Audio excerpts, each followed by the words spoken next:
Right. We have the little live button in the top left-hand corner, which means we are live. Welcome to Eyes Up Mother Brown. You'll notice that, as with the 1978 album by Genesis, it's a case of, and then there were three. Graham's a little bit tied up with some other matters at the moment. We're hoping he may be able to join us a bit later on.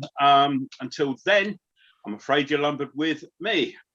And with me tonight, two other regulars, we have Rio. Good evening, Rio. Good evening. Hope you're well. And also, of course, also we have the legend that people are already beginning to call the Pink Palermo. It's the Pink Palermo. Hello, Amy. How you doing, mate? Evening all, and never mind Genesis albums. Tonight we're going for a bit of a journey. It's Don't Stop Believing. Yeah, believe you me, a big win for West Ham coming up tonight. The Champions League still in reach. Okay, right. Well, without further ado, we kick off in about what we got 25 minutes time, but the teams are already in, and as that's my job to read them out I shall. So Burnley start as follows. In goal they have Pope, then they have Lowton, Tarkowski, me, Taylor, Westwood, Brownhill, Cork, McNeil, Vidra and Wood. And we line up as follows, and we've got some welcome returns. It says here. Anyway, we start with Fabianski in goal, Sufal, Diop, Dawson, Suchek, Fornals, Benrahma, Lanzini, Antonio, and Lingard. And on the bench today, we have Balbuena, Alves, Bowen, Fredericks, Johnson, two goalkeepers, Trott and Randolph, Odebeko and Coventry. And tonight's referee is Mr. Anthony Taylor. And I'll work from left to right on my screen. So, Rio, what do you make of that then? Well, with such a threadbare squad, you've got to say 5 changes. It comes under the category of wholesale, I believe. Indeed. It's an attacking lineup. It's going to be dreadful conditions up there. I do worry about Dawson and Diop at the back. Such great form. But, you know, the return of Antonio is a massive surprise. Let's just hope his hamstrings don't ping after the obligatory 15 minutes. That's my biggest fear. Benrahma's got a lot to prove. Lanzini's got something to prove as well.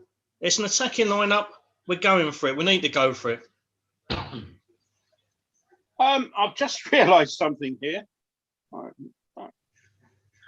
I've only read out 10 players for us. Have a guess who I missed out. Another welcome returnee, I think. Cresswell. So for some reason I didn't write him down. I usually work off the computer screens, and but this time I've had to write things down because I've got too many things going on my computer. So apologies for that. Also, hello to Cresswell again. I thought Vard struck early for a minute then. Yeah. Funny enough, when I wrote the Burnley team down, I actually only wrote down 10 players and missed one. And I thought, well, at least I won't do that with us. Well, professional as ever. Pinky, what do you make of the teams there? I think it's a huge gamble by David Moyes, but one he's had to take. Very, very simply, draws are no good at this stage. The name of the game tonight is to win the game, and you're only going to win if you score a goal, obviously. And we've got to do it because a draw would leave other teams above us 5 points clear of us and no pressure on them. Narrow that gap a little bit by getting a win tonight, and the pressure could tell even on the likes of Chelsea and Leicester City. So I think he's made a massive gamble on Mikel Antonio, and hoping that he'll do something for us this evening.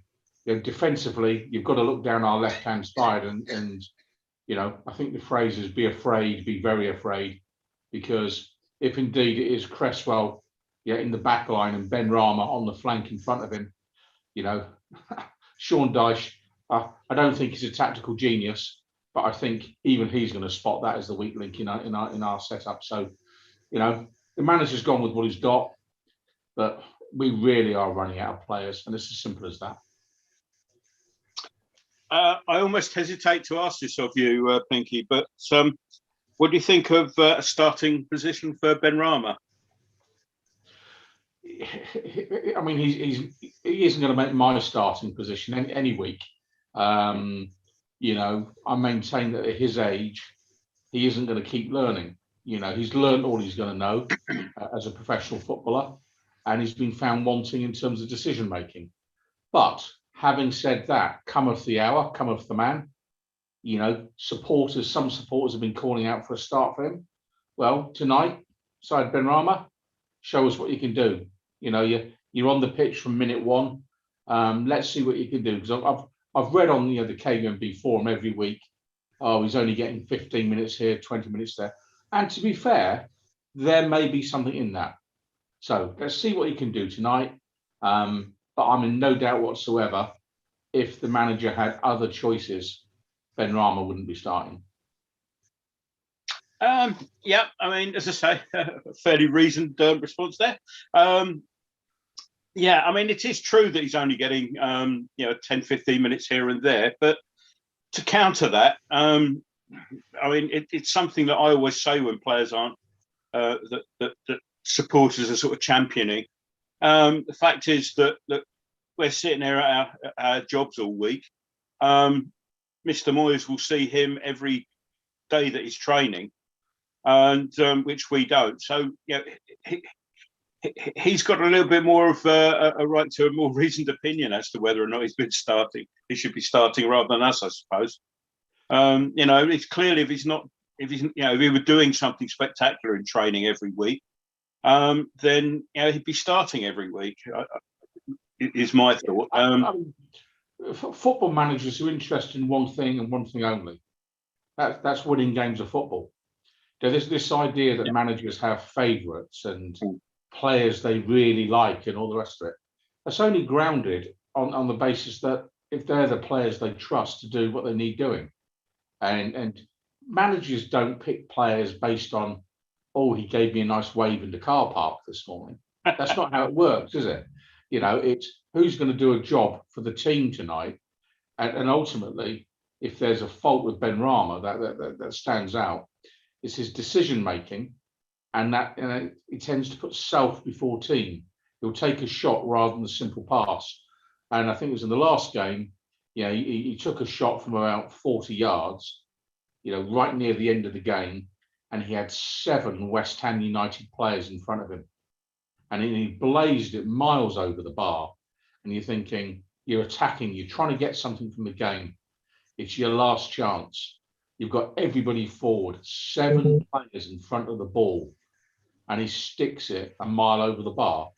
I mean, you'd imagine you get back to the dressing room, what the other players are saying to him. And professional players, I mean, they'll say nothing in front of us, but get inside that changing room, they'll be going right Garrity at Benrahma and going, what are you thinking of? And the manager then will just look at that and go, I don't trust him, his teammates don't trust him. So tonight he's got his chance, but he's going to have to do something really special. And it's unfortunate for the guy, but my honest view, come the end of the season, he'll be traded. No doubt about that whatsoever. Indeed. Rio, what do you think about Benrahma being selected to start? I think it's just down to the sheer lack of numbers. Noble's missing tonight. The conditions are not going to suit him. I mean, it's biblical down here in London. Up there, we know anywhere past North or Watford, it's going to be 3-4 times worse. It may not suit, Benrahma at all. Just having such a wet. We just seen the West Brom game, the end of that, and the pitch was absolutely sodden. Passes being held short. It doesn't make for a positive thing for Saeed. What Pinky said about his decision making, absolutely spot on. But I also think he's gone so long without a goal, without a proper chance. That's what he's trying for. He's just trying too hard at the moment at times. Yeah. But his decision making isn't the greatest. I mean, I've got my severe doubts about his ability at this level. He always wants an extra second on the ball. And in our situation, we need calm heads and endurity, or we don't need rashness and a lack of brain, to be honest. So I'm a little bit worried. I mean, I hope he proves us wrong, but the signs haven't been great. Right, well, I'll come to you in a few seconds. We'll do some predictions. But firstly, I want to say hello to everybody on the YouTube channel, on the little chat thing on the right-hand side. Saying hello to H. Music, David O'Rourke, Medlin Hammer. Stephen Daughtry's got a message for you, Pinky. He said, you need to sort out your camera angles. It's making your body look out of proportion. Stephen, I know Pinky very well. He looks like that. It's not the camera. Yeah, hammerhand evening, guys. Stephen Daughtry follows that up with "We will win tonight," and since that's a prediction of sorts, Pinky, what's your prediction for the night? A famous win for the famous West Ham United. I mean, you know, we've had a good season. We've had a decent season, and this would be classic West Ham against all the odds. You know, half the starting 11. Their mums haven't even heard of them. And, you know, this would be a classic night for West Ham to rock up at Turf Moor and just say, do you know what, we can play a bit of football, us lads from down south.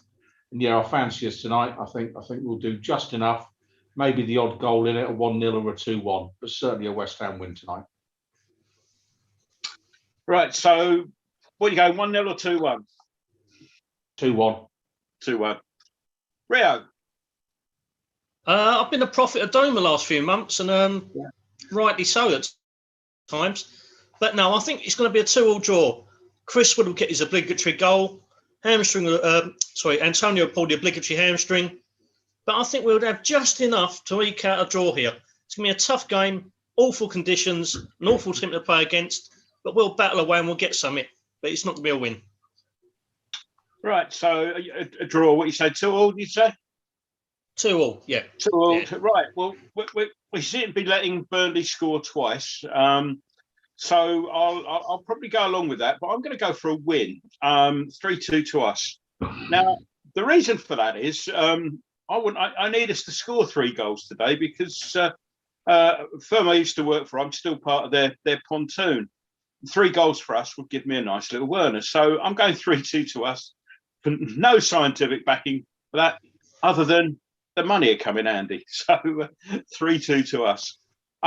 We've just had David Moyes being interviewed there on Sky, who's I kind of keeping one eye on that. And the subtitles, he said, we're going all out for a win. And but he then added, we must make sure, though, if we don't get a win, we come back with something. So make of that what you will. But it is quite an attacking lineup. I think my worry there is that in the absence of Noble and obviously Rice, we've got maybe a little lack of bite in midfield. I'll be interested to see where Souček will be playing, by the way, because the BBC seem to have him lining up at the back. And I'm not sure that's going to be the case, but we'll see as soon as we start. So in just over 10 minutes' time, I think I'll make that. Yeah, Soccer Way had him lining said up. Hello to everybody. Well. Sorry, Pete, you didn't quite get that, mate. Yeah, Soccer Way had Souček lining up at the back as well, but I can't believe that'll be the case. Yeah, it's going to be an interesting lineup if he does, but we shall see. We shall see. Yeah, so sorry, derailed my train of thought there. Yeah, it's so professional with the other guy, isn't it? So yes, 10 minutes to kick off, and the results weren't particularly kind for us the other day. Tottenham sort of have gone into overdrive mode, bringing out a celebratory DVD on beating Sheffield United, and suddenly their supporters have woken up. So it would be nice to get a win today, purely just to sort of put them back in their place, if nothing else. And they've been a bit noisy. And of course, so Liverpool also had a chance to overtake us, but well, that didn't exactly go to plan yesterday, did it, Rio? No, it's a bit of a strange one, that. I can completely understand the Man United furore. Their fans are not happy, obviously, over this European Super League. they've been against the Glazers since the inception when they took over. I just think it's a bit of a weird one. Only 200 fans. I mean, back in the 80s, you used to get 200 fans on a pitch in a packed stadium, and the police used to deal with it. They had warning this was going to happen, and it's all gone to pot. I would like to congratulate both Manchester on the stereotypical Manc attributes of managed to break into a virtually impregnable building, because I must admit the security there did worry. Well, not worry me, but mystified me. Put it this way: yeah, you try and get in without a ticket on a match day. But Pinky, what did you make of that? Well, I'm going to take a more serious tone on this, I'm afraid, guys. Yeah, sure. This is what you get when absentee owners from overseas countries don't engage with supporters, don't have any kind of dialogue, meaningful dialogue with supporters, and stop me if this sounds horribly familiar to the situation we find ourselves in season after season. But a fortnight after the failed and miserable attempt at launching a European Super League, the Glazers have been remarkably silent as the owners of Manchester United.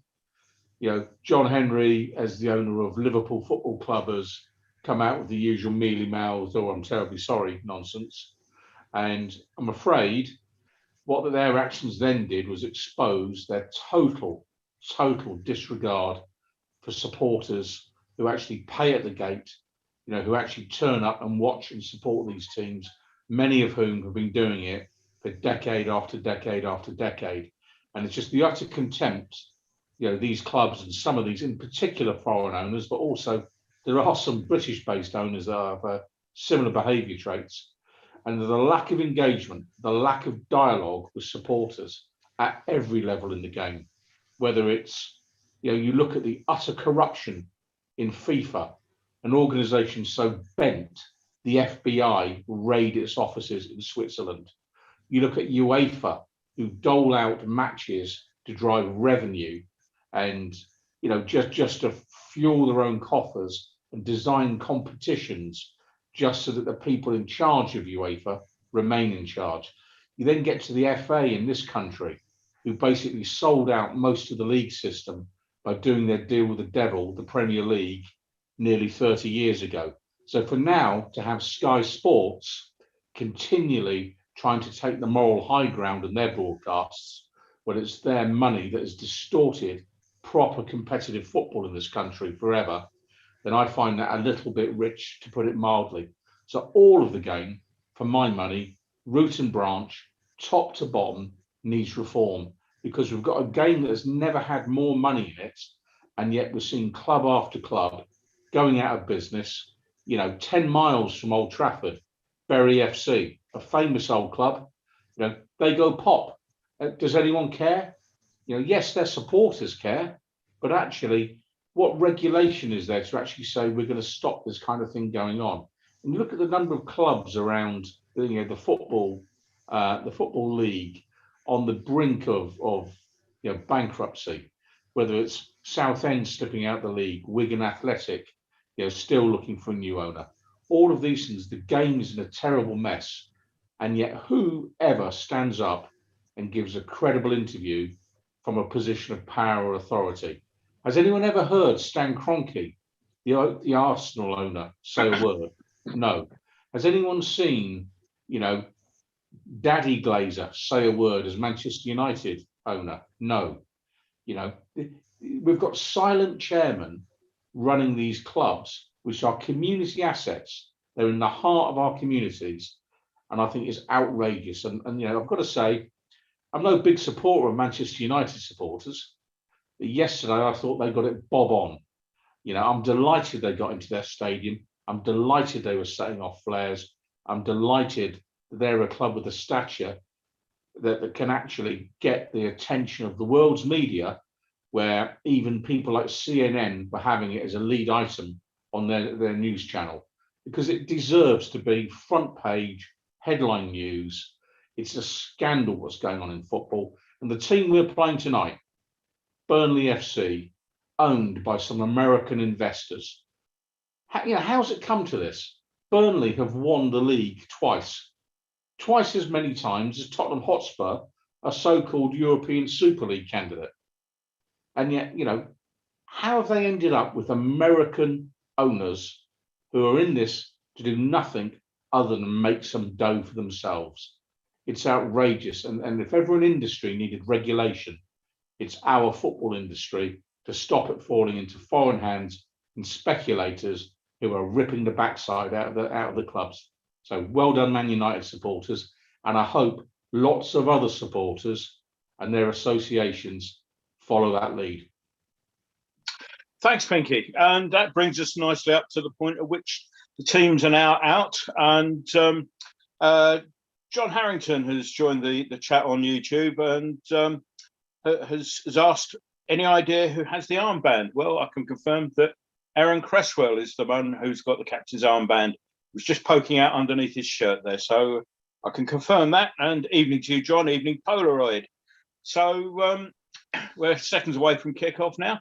And they're just sort of going through the teams on Sky. So, we can't really argue with anything he said there. Although the comment that we don't hear anything from Kroenke or Glazer, fair points. There are some times I wish we didn't hear anything from some of the people involved in our club, shall we say. It's a double-edged sword, that one, isn't it? So, anyway, Sky have us lining up with Souček in midfield. You'll be interested to know. So that's whether or not that's gained from information received, I don't know, but we're about to find out anyway. As Turf Moor, which nice old-fashioned football ground, one of the nicer grounds to visit, if not one of the most wonderful areas in the world. But it's a decent ground.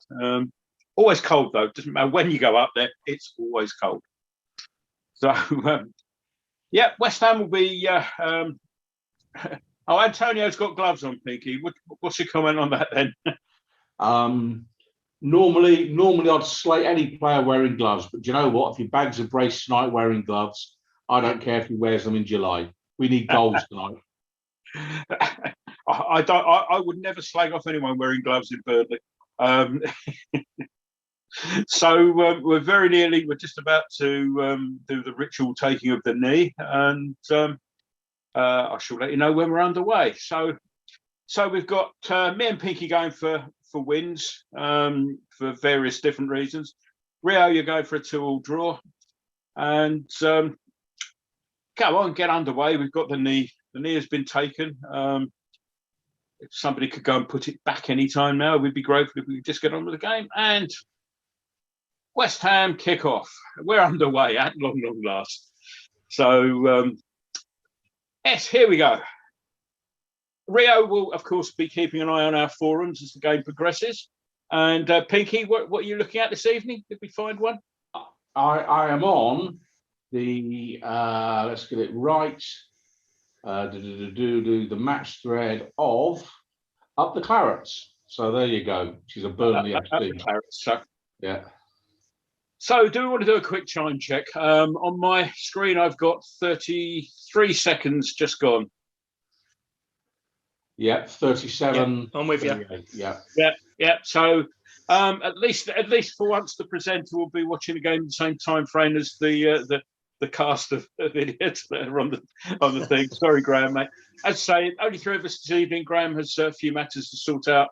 Hopefully, he hopes to join us a bit later on, at which point things will be running a bit more professional. Not much happening so far. Ball is back with Fabianski as, let's say, 1 minute gone. Fabianski looks a bit long, but it's one of those ones where neither team really sort of getting their foot on the ball and nothing much happening. So, Ria, have you noticed anything about how we're lining up yet?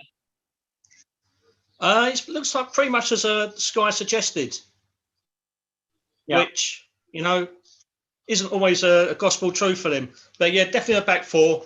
Looks like Fornals is tucking in with Souček in the centre, going a little bit deeper.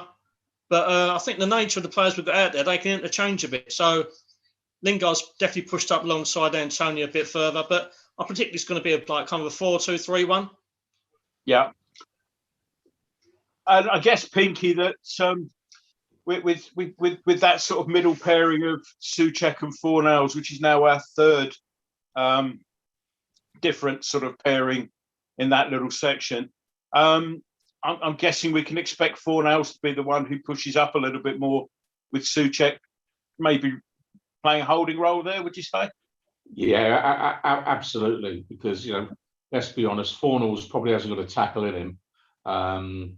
And you certainly wouldn't want to have Souček stranded upfield at any point. So, you know, I'd expect Souček to wander not much further forward than 10 or 15 yards in front of the back three, and just screen them comfortably all evening. So yeah, Fornals to push forward tonight.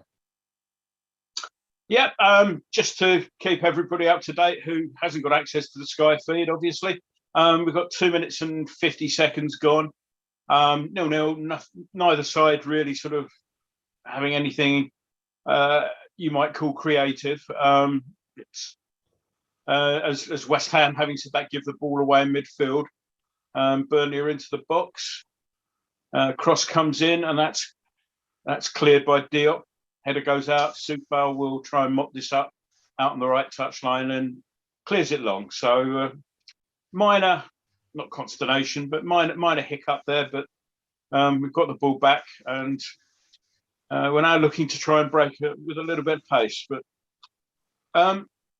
just a ball played, I think, by Benrahma to Cresswell there, and it's one of my bugbears in football. It's the ball that's played either sort of straight to feet, but not to somebody, not in front of somebody, so they can run onto it. And they had a promising little spell of passing there, 3 or 4 passes, and then the ball was played to Cresswell's feet, so he had to break his stride, and yeah, any sort of momentum gets lost. It annoys me, that. I mean, I'm not annoyed, obviously, but two poor passes by Thomas Souček already this evening. Yeah. You know, the first one, he fired like a cannon at the feet of Lanzini, and that led to us leading possession that could have allowed Burnley in. And the other one, there was a very loose ball cross field, which, you know, broke down any kind of momentum that we were trying to build. So if I had to worry about, if I've got to worry about Thomas Souček, I'm not convinced he's all that great with the ball at his feet. And I think without Declan Rice alongside him to act as a kind of a deep distributor of the ball, I think he's getting exposed, in a number of games.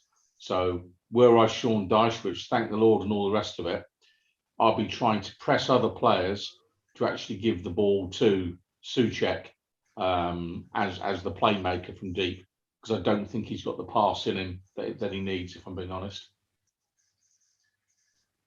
It looks like Lanzini's actually the one alongside him in the centre there. Fornals is a bit wider right. And a couple of times Lanzini's had it. First time, obviously, he got sold by Souček, but he was a little bit laboured in possession himself afterwards, Lanzini. So he's looked like he's going to be the playmaker rather than Souček himself. But you're completely correct. Without Rice, Thomas looks a patch of the player he was. I don't know if it's a bit fatigue setting as well. Now, Antonio makes some space and gets to about 30 yards out, and that's the first shot of the game. And it's a nice turn from Antonio, maybe a nice bit of space, but bit ambitious in the Benrahma style from last week. Again, with not sure that was I think that was Soufal was coming up on the outside on the right, and a ball played out wide, play it out to Soufal, get in the box, Antonio, and might have been a much better option there. I think Antonio knows, and he's just waved an acknowledgement of apology to his teammates there. No, that was to me, because he knows I'm about to launch into one on the basis of I'd absolutely cane Benrahma if he did that. So I'm sure as heck not going to let Mikel Antonio off with it. It was a poor decision. He had better options, and Mikel calmed down. There's a long way to go in the game, you don't need to be launching them from 35 yards.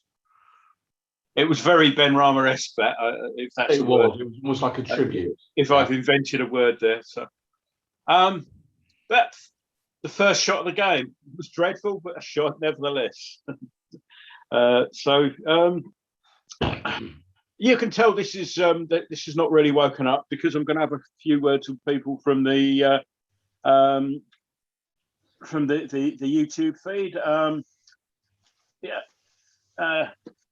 Aaron agrees with you, Pinky. The whole football world needs a reset. We'll break off here as Antonio puts Tarkowski, I think that is, under pressure. Yeah, but Tarkowski turns away and clears long. Yes, the whole football world needs a reset is the comment there from Aaron. Now Burnley are on the attack. And yep, it's a goal kick. That was McNeil, I think.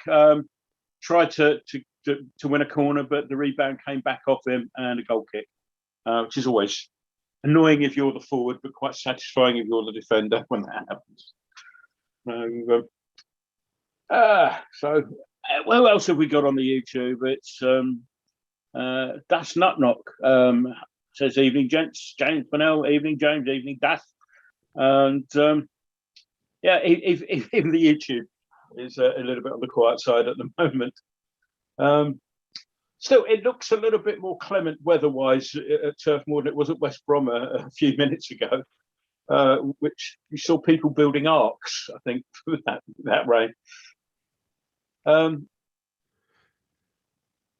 Well, West Ham, I think that slight advantage there played for West Ham. Free kick might have been given, but we've got the ball out left now, and Ben Rama's out on the left wing. Cuts inside now. Again, we're looking at Burnley, sort of very well organised. Cross comes in, and Souček is up there in the box. Does win the header, but gets well under it, and it's an easy claim for Pope. And Burnley are very quick on the attack. Wood is now at the edge of the box, plays it back, and looking at that's McNeil. Cross comes in, Fabianski punches away well, and we can bring the ball away. It's Ben Rama will bring the ball away.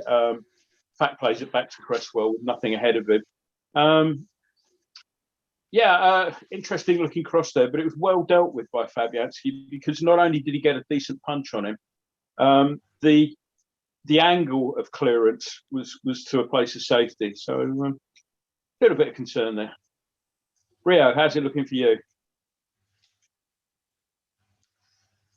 Yeah, it's looking a bit scrappy from us. Burnley just feeling their way back into the game here. They're actually knocking the ball around quite nice at the back at the moment, but you know they're going to launch one up pretty sooner or later. First visit to the forum tonight. Yeah, please. Now you might want to take this with the kind of West Ham optimism of or pessimism that we're accustomed to. But Brother Nero's come out with a stat. Should we win tonight, it sets our best ever Premier League away wins record, and also our highest Premier League total wins record. So you can write your own footnote to that one. Always the way. Anything happening on up the Clarets, Pinky? Absolutely nothing. We've got a let's go Super Clarets. Come on, lads. Good pressing Clarets, and Biedra holding his hip. I mean, there's some real insight there. Right. So, okay. It's one of those nights. I've got to keep this going, guys. We win the ball in midfield, though, and Antonio's now played in. Now, it's a good, promising attack. Antonio into the box. Cuts back, tries to square it. Oh, it's not cleared very well by Burnley. We've still got the ball now. And Lanzini curls a shot, and it's just over the top. Another shot, though. It's a good work from Antonio, kind of undone at the end there by not being able to get a decent ball across. Gets to, yeah, it's it's a bit of a comedy of errors. It's an easy clearance, really, but it cannons back off a Burnley player. And let's have a look at this again, see how far away it was. It's a good work for Antonio to win it back there. And It's not that over, but maybe a foot or two over. Decent effort there, Rio. Yeah, very much so. Yeah, I did like the old pinball comedy defending there by Burnley. Something I think Sean Dyche will actually pick him up and by the scruff of the neck at half time, and you might see a couple of changes if he's actually strangled one or two of them. But he won't be happy with that one at all. So, well, Sky have got the first pointless stat of the day. Goals conceded in the first 15 minutes, and Burnley is second on that list with 10, apparently. Given that there's 12 and a bit minutes gone, we've only got 3 to catch up with that now. Ben Rama plays a decent ball. That might have been better left, but it's played out to the right-hand side. Soufal's out there, gets the cross in. And it's gone over everyone. I thought Antonio Pope came and missed it, but Antonio was too high for him as well. Now Burnley have cleared long again, but again there's a couple of good feet in there. Diop wins, and Lanzini now can take it forward. Point of order there, if you don't mind. Yeah, sure. Pope didn't miss it. He chose not to gather it because we all know the Pope's infallible. You know? Very good, sir. Very good. Yeah. One for my mum then, that one. Yes, okay. The Pope waved his blessing at the ball as it passed. Yes. I think it's probably the polite way of doing that. Now, West Ham, decent bit of pressure here. Souček plays the ball out wide again to Soufal. Plays a low cross in, which eludes a couple of players, but is blocked out and back out to Soufal again. Nice little dummy there from Lingard, but the 1-2 doesn't quite come off and it goes out for a goal kick. But we're on the front foot here. It's a decent little spell of pressure there, and we're not being battered by Burnley. Burnley are finding that we're no Wolves from last week, who I have to say were absolutely dreadful against them. So 13 minutes and 45 seconds gone, still 0-0. So nothing happening on Up the Clarets. Anything more on the forum? No, they're claiming that Antonio looks sharp. There you go. Biting insight. Yeah. Next, they'll be telling us Pope is Catholic, and and Bear's sanitary habits in the woods aren't all that pleasant, shall we say? Indeed. So, I mean, I just wondered tonight, looking at this at the minute, how interested Burnley really are this evening, because we're having plenty of the ball this evening, and I'm not seeing a work rate from Burnley that you'd normally expect. And it might be they are genuine slow starters, but I've a sneaking feeling they've kind of looked at the league table and thought, we're okay again, lads. You know, we'll turn back up in August. So if that isn't a cue for a Burnley screamer from 30 yards, nothing is. Yeah. You know? Cheers, mate. So, how's it looking on the general discussion, Rio? Again, it's reasonably quiet for the start. 61 Dixie's just pointing out, why the hell are we pumping high balls up to Antonio Lingard when up against some of the biggest and tallest defenders in the league? We've just seen some good work by Lanzini, though. Iron Man 83. Reckon we could crowdfund the brain for Antonio? I mean, I thought he's not done too bad. He's just a little bit of exuberance when he's returned to the starting lineup. One thing I've noticed a couple of times, though, we've played the ball across our back line a few times, and there's been Diop one side of the box, Dawson the other side, and they played it across to Fabianski, and it's just a calamity waiting to happen. Twice we've done that, and it's not good for my heart rate. Let's put it that way. Yeah, I might get my monitor out in a minute, but so far, I think if I put the heart monitor on, the state of this game so far, it would be sending a message out saying, "Are you actually alive?" It's not that good a game, guys. I think is what I'm trying to say here. And as I say that, a long ball played from the back down the channel in the general direction of no one, and Pope comes to gather. Yeah, Rio, you used the word scrappy earlier on. I think you're overselling it.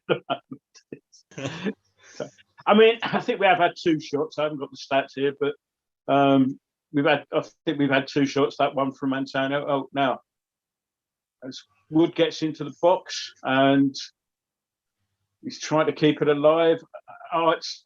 There's a shot come in, but it's blocked. Is he giving?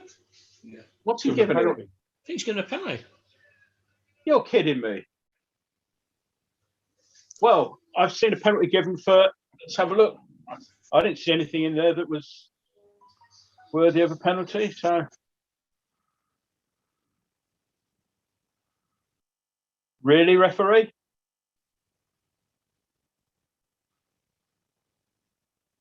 It's a collision after the ball, but really a penalty? Well, I'm a bit speechless. I can't see that.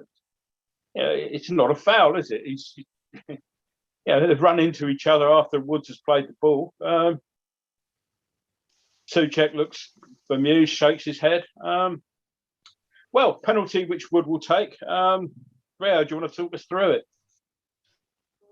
Yeah, we all know that Chris Wood loves a goal against us. They're just on the scat on Sky. 5 penalties this season, all scored. So please, Fabianski, do your job. Don't make it 6 for him. Wood composing himself, heavy breathing, but they do that up north. It's the climate. He runs up. And, Fabianski got a touch to it, but it was well struck penalty, and down to the right. Fabianski got a slight touch, but we're 1-0 down. Yeah, just watching it again, and Fabianski, close to, couldn't get it quite enough on it. Pinky, what's your view of that? Yeah, I'm not convinced it's a penalty, but we've seen them given, and for my money, they're just showing the replay of the actual incident, but for me, it's how did we let Burnley get in behind us? That's where I'd like to run the tape back to. So take it back another 10 seconds or so and just see where we made the original error. Because once they got in behind us, we were always chasing it then, lunging tackles and things. And but Burnley now tearing upfield again, plays the ball now to the left. I think that's McNeil on it, I think. Now brings it back, and we've got plenty of players behind the ball now, so we're in a better position. But to me, it's letting them get in behind us was the mistake, and that's what I'm sure David Moyes will be focusing on in his half-time chat, rather than the last ditch lunge from Thomas Souček that gave it away. You've seen them given, you've seen them not given, but the real crime was to let them in behind us, and this is an ordinary Burnley team. So I still fancy us to win here tonight, because we're getting plenty of players forward, and we've just had another opportunity there. On another night we might have had a couple of goals already. So just keep plugging away, and I'm sure we'll be fine. Be good to get one back before half time, though.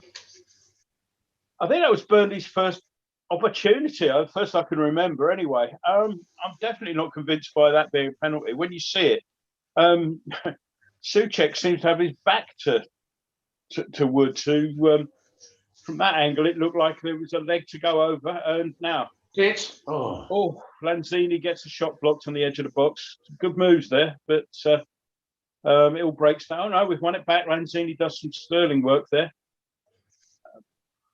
Plays in Lingard on the right, checks, ball played back, cross comes in. Antonio! Yes, come on! Get in there. Hey, cheers. Good goal from West Ham there. We kept ahead on the edge of the box. And it's something we don't see an awful lot of from us, which is, battling away and keep the pressure on the opposition around the edge of the box. And some lovely interplay there. Cross comes in, and Antonio, gets between the 2 defenders. Sean Dyche will be absolutely raging at his defenders there, because there's not a chance Antonio should be getting a clean header there. That is really rubbish defending by Burnley, but great finishing by Mikel Antonio. I mean, he's done his job. And if Seb Haller's watching this from his apartment in Amsterdam, that's what we needed you to do, Seb. And yet again, Antonio, a converted midfielder, is showing a £42 million striker what he should have done. Good goal from West Ham. Yeah, fine. I mean, it was all about the cross. Was that Soufal? Was Soufal Yes. got the cross in, wasn't it? It Yeah. was a perfect cross. Antonio, as you say, I'll break off here as Burnley McNeil gets a cross in and Dawson flings himself at it and clears. Yeah, the cross was. I mean, Antonio did well in positioning, getting between the two players, but that was all about the cross for me. All he had to do was guide that back the way it came. No way Pope was saving that infallibility or no or not.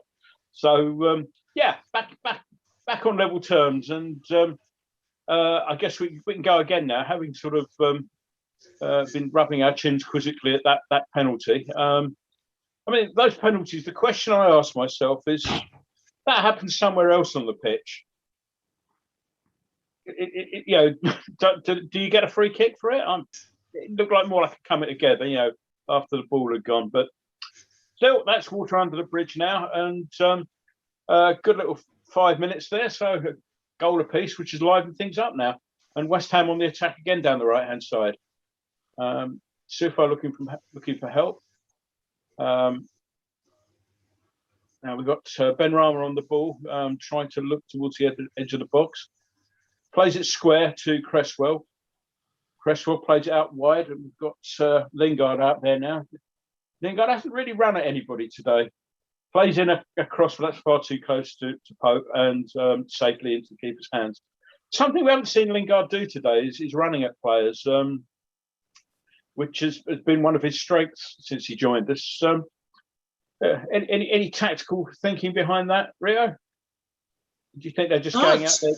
There was a rumour last week floating around. Lingard was going to struggle for tonight. But yeah, he's not looked in his usual bright self. And when he has got the ball, he's always looking to pass rather than turn and do his usual transitional move and build up attacks from deep by running. But it maybe he has got a little bit of a knock, and we're trying to adjust to that. But at the moment, it's a pretty open game. I mean, both sides defending is incredibly questionable. And there's an air of vulnerability at back, and there's a lot more goals in this. But it's a great response from us, and it's something that we've shown all season, that we've got the mentality and the character to come back and not be hampered by early goals. And the old West Ham would have caved in and folded up here, but no, we're firing back. So it's a good sign. And also, I think, just to point out that Said Ben Rama's had a couple of nice little touches early on. He's not done anything too drastically stupid, which is like an absolute bonus. But he's played the ball quite nicely, and maybe this is the opportunity for him. Like, and he's actually grown with a little bit of intelligence into this game. Yeah. So just watching a Burnley player walk away with the ball and then drop it at his feet to delay a throw-in. Another irritating thing. Yeah, so 25 minutes gone and there's a bit of time wasting going on. But just as a cross is blocked there, I'll get back to what I was going to say in a second, but as we clear the ball away. But a couple of good timely interceptions there from Dawson a couple of minutes ago. Pinky, is he looking a little bit nearer his best from earlier on when he first started playing, or am I reading too much into just a couple of good clearances there? Yeah, I think you might be. I mean, let's not get carried away with Dawson. I mean, he's had a good season for us in the main, you know, but the difference between a £50 million centre back and a £3 million centre back is the £50 million ones make far fewer errors over the course of a season. But they're all a gamble. You know, if you were to ask who do I think's given their club better value, Craig Dawson for us at, you know, a couple of £1 million, or Harry Maguire for Man United at 75, I'd have to go with Craig Dawson. So, you know, in the real world where managers have got to manage to a budget because they don't have limitless funds, I'd say, yeah, Dawson's been a good signing. But this evening, you know, I'm not expecting him to make a howler. But you know, the point I'm making is there is a mistake in him. There's a mistake in Diop. You know, these players are not the absolute creme de la creme, but they're good enough for what should be no more than half a dozen games a season each. Our real problem we've got at the back is no Ogbonna, and we need to sign a player of Ogbonna's stature to play alongside him, really. Yeah, I'm sure that is an area that David Moyes will be looking, you know, while supporters might want an out-and-out striker as our first signing in the summer, I'm willing to bet Moyes will sign a centre-back as his first signing. Burnley have worked a corner down their left, our right-hand side, and I'm just trying to think, is that the first corner of the game? I'm struggling to think of another. No doubt people will tell me if I'm wrong. So Burnley will come up with their short centre halves. And I use that word ironically. If you want to stay with me for the corner, may as well. It's on our right hand side. So two Burnley players over the ball. Let's see, McNeil plays it in, and Diop heads clear. It's played back in, but West Ham bring it away now. And ball played out now left to Lingard, who's got a bit of space to run into. Plays the ball down the line to Cresswell, who's come up to join the attack. We're just outside the box, square ball inside to Lanzini, plays it inside to Benrahma. Benrahma beats a player, then has a shot from the edge of the box, but it's blocked. Straight back though, it's out with Lingard again. Soufal's got so much space on the right there. Yeah, but Lingard's not seen the pass there.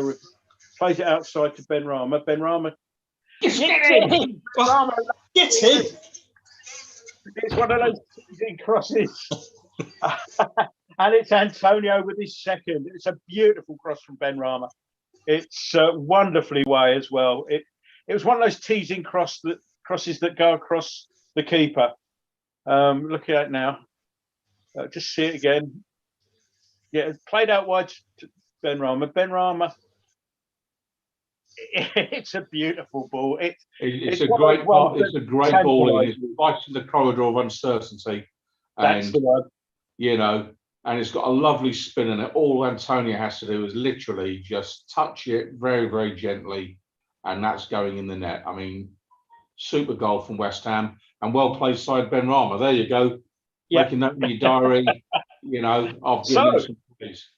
And quick note to the coaching staff: can they get all the gloves out for all the players? Because I said at the start, I'd forgive Antonio wearing gloves if he scored a brace. Well, he's done it. So if he gets gloves on everyone else tonight, this could be a cricket score next to the cricket ground. So very good from West Ham tonight. Rio, what's happening now? Burnley back on the attack. Deep cross, goes to nothing. Yeah, again, what a marvellous response. We broke away from the corner from Burnley, swiftly move up the field. We thought that the attack had kind of petered out a little bit, but worked it through. And as Pinky said, it was a delightful cross by Benrahma. I think it just needed a touch.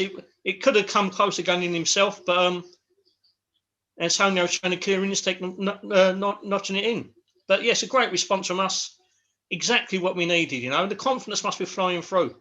It's a great thing to see at the moment. We're not a defeated side. We've got a few players back, full of confidence. Now we're in this. That top four spot isn't over and done with yet. Oh, in the lead, in this and in the lead still. And we're on the attack again, actually. Souček feigns a shot but plays the ball out wide. Low cross comes in, but it's cleared by Burnley there. 30 minutes played, and Burnley 1, West Ham United 2. Just to summarise, if anybody's just come in late, Burnley took the lead early doors with a let's say unconvincing penalty, maybe. And within 2 or 3 minutes, West Ham had equalised. Soufal's cross finding Antonio in good position in the box. I'll break off. Soufal goes down the wing, plays the ball inside. Lingard plays the diagonal ball to the edge of the box. Ben Rama's in the box. And could have hit that in with a todger. You know, I mean, he's inches away. He's inches away from getting on the end of that. Another good ball in from Ben Rama. And Antonio is at full stretch, but on another night, that would have been 3-1. But, you know, loads of attacking intent from West Ham. I mean, 1, 2, 3, 7 West Ham United players in the Burnley box when that ball went across the face of the goal. You know, park the bus again, David Moyes. You know, only 7 players in the opposition box at 32 minutes gone. You know. Well, yeah, I think it may have been an effort on goal, really, from Ben Rama, a shot rather than. But as you say, Antonio was half a second late just getting there. He would have been able to turn it in. Yeah, I was just summarising where we were before that. Not long ago, we made it 2-1. A lovely Ben Rama in similar place on the left-hand side of the box from where we've just had a miss.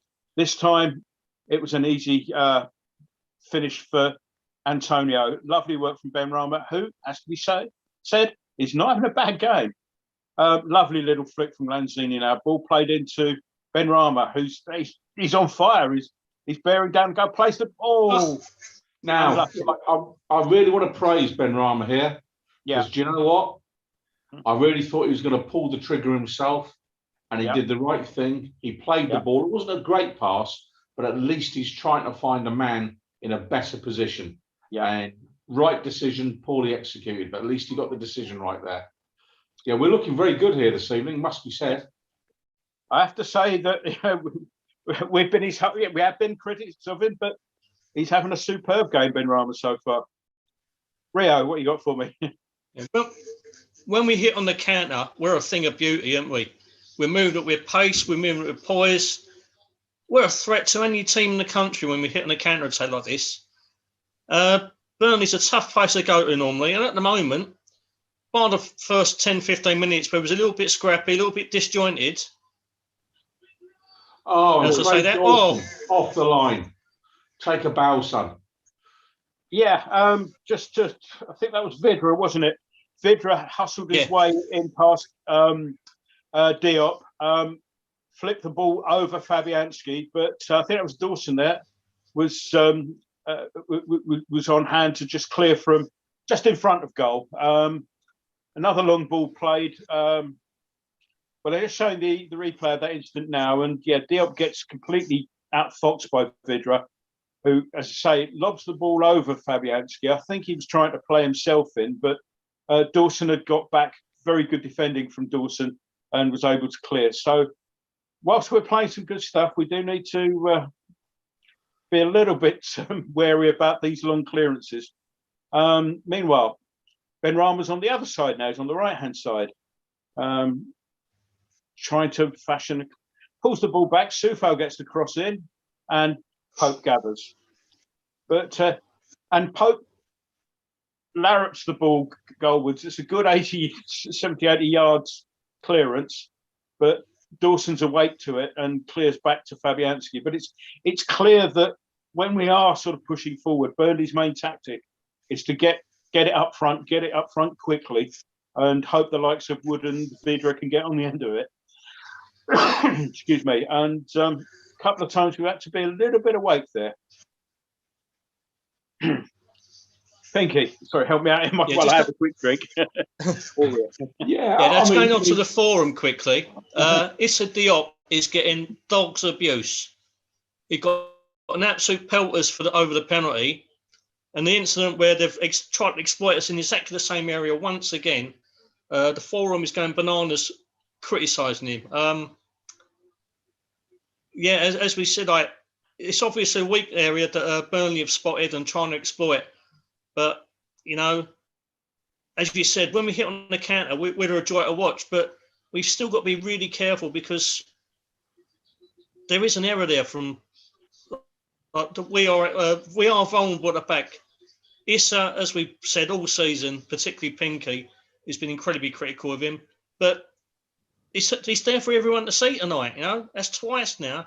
He's nearly cost us a goal. We can't afford to keep conceding 2-3 goals a game because, as well as we're playing, we not always going to guarantee get the amount of goals back? Sorry, I've just been slightly distracted there. We had a free kick. There was a bit of a delay taking it. Now, this theory of mine may be completely wrong, but Benrahma took the opportunity to take on board some nourishment. There was a banana down there and some of that gel stuff and a quick energy drink. Being from Algeria, I'm suggesting maybe that Benrahma his religion is Islamic, and of course I think we're in the middle of Ramadan, are we not? And there was another match where there was a stop to get a couple of players nourishment. I wonder if that was the case there. As cross comes in from the right, just a thought there. I may be wrong, but no. You've called it 100% correct there, and you know that's the third player this weekend who I've seen, that clearly has been observing Ramadan, and you know obviously they can't eat or drink in daylight hours, and for a professional athlete, that's really tough going. So to have given us over half an hour, having had no nourishment all day today, well played side Benrahma, but absolutely that was a pre-planned nutrition break, shall we say. Well, we're raining crosses in on the Burnley defence. Pope has just collected that one. We had a well-worked position there. I think it was Souček who was on the right-hand side of the box, but completely missed his lines. The shot went sort of across goal rather than anywhere towards it. Fair play to Benrahma, because the energy he's shown in the first 38 minutes before he's had his energy gel there and that stuff has been absolutely outstanding. But Pinky has up the claret's been they're giving their team pelters tonight. I mean, the view almost universal is they can't handle pace at the back. They all think Antonio is a world beater, and on tonight's showing, well, you can understand why they think that. And there you go. Box of Frogs, one of their poster. Hammers breaking with pace and power is good to watch, unfortunately. Loughton is the main sort of culprit as far as they're concerned, and they really are downbeat this evening. Getting battered here, defending crosses lately has been shocking. You think the Pope and goal, the Stations of the Cross would be a formality, but there you go. That's another Catholic one there for anyone watching. Should be 3, must be West Ham's easiest match of the season, which is disappointing. No, that was Tottenham, actually, Burnley supporters, but there you go. Could be any score. We're awful. I feel your pain, Claret supporters. So, they are playing like men possessed. Yeah, fabulous. That's nice to hear. So maybe, Pope needs to undertake some sort of exorcism at half time, and get the evil spirit of application, skill and work rate out of West Ham United, because tonight we've been very good indeed. Bell, Book and Candle, which were nearly a midfield trio for Manchester City in the 70s, weren't they? That's not bad. Come off the top of your head. Burnley now get a cross in from the left. Diop heads away. It's fallen to the edge of the box. Burnley are trying to fashion an attack, but it goes out for a goal kick, and Loughton kicks the ball probably out the ground because it's not that tall to stand there in frustration. So there we are, 40 minutes gone, 5 minutes half time, and West Ham 2-1 up. We've done the forums, both theirs and ours. Just showing now the penalty again. There's a leg there, and Woods goes out of his way to go over it, as far as I'm concerned. Anyway, let's have a quick look at the YouTube forum and chat thing. Andy Welsh, yes, Gnome wears a Prog t-shirt and we're winning, just saying. 2 bands for the price of 1 here. We got Lazuli from France and Moon Safari from Sweden. Well worth looking up, particularly Lazuli, but we won't go into that detail. Ball in West Ham half, in West Ham possession, and little bit of a scrappy period, but Souček wins the header, but they'll let that go out for a throw into Burnley. Yeah, I'm quite satisfied so far. I don't know you two guys, but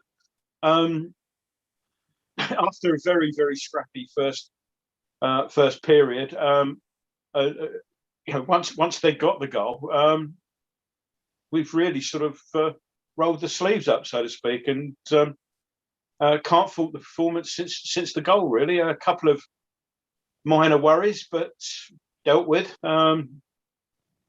But it's this long ball down the channels. I mean, Wood is now chasing that one down on Dawson, who might have done better with the clearance, but Soufal's penned in there in the corner, but we managed to clear it somehow. Well, come on, referee, surely. I think it was Lanzini who was just completely, no, it was Lingard who just completely flattened from behind. But Lingard makes a polite inquiry of the referee, I think is probably the best way to decide that. Burnley still pushing forward now. We're sitting back a little bit last minute or so. And McNeil, Soufal keeps with him, and McNeil doesn't quite get a proper cross in, and we're able to bring this away. But Lanzini almost plays himself into trouble there. Souček ties it up with the long clearance, but it's coming back at us a little bit. Cross in from the left, but Cresswell heads clear, but again it's Burnley coming at us. We need someone to put their foot on it, and Lanzini does just that and brings the ball away. That's good work from Lanzini. And 4-0 now. Yeah, we calmed down a little bit there, but just for a few minutes there, I had this vision of us sitting back and letting them come at us, which we can do when we're in the lead a bit, can't we, Ria? Yeah, we can. One thing I noticed now, ever since he's had the banana, Ben Rama's gone off the boil a bit.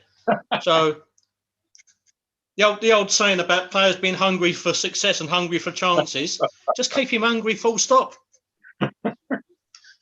I didn't actually see him eat the banana. It was on the pitch next to him there, but he seemed more content to have his energy gel and his some strange looking. Yeah, but once he's got that thing in his head, he's seen it, he knows he wants it, he's distracted. No doubt we'll if this costs us a game, right? Our vice chair will be writing a derogatory comment about our supporters as we speak, alleging that even where our fans aren't allowed into games, that bananas somehow end up on the edge of the pitch, and all the rest of it.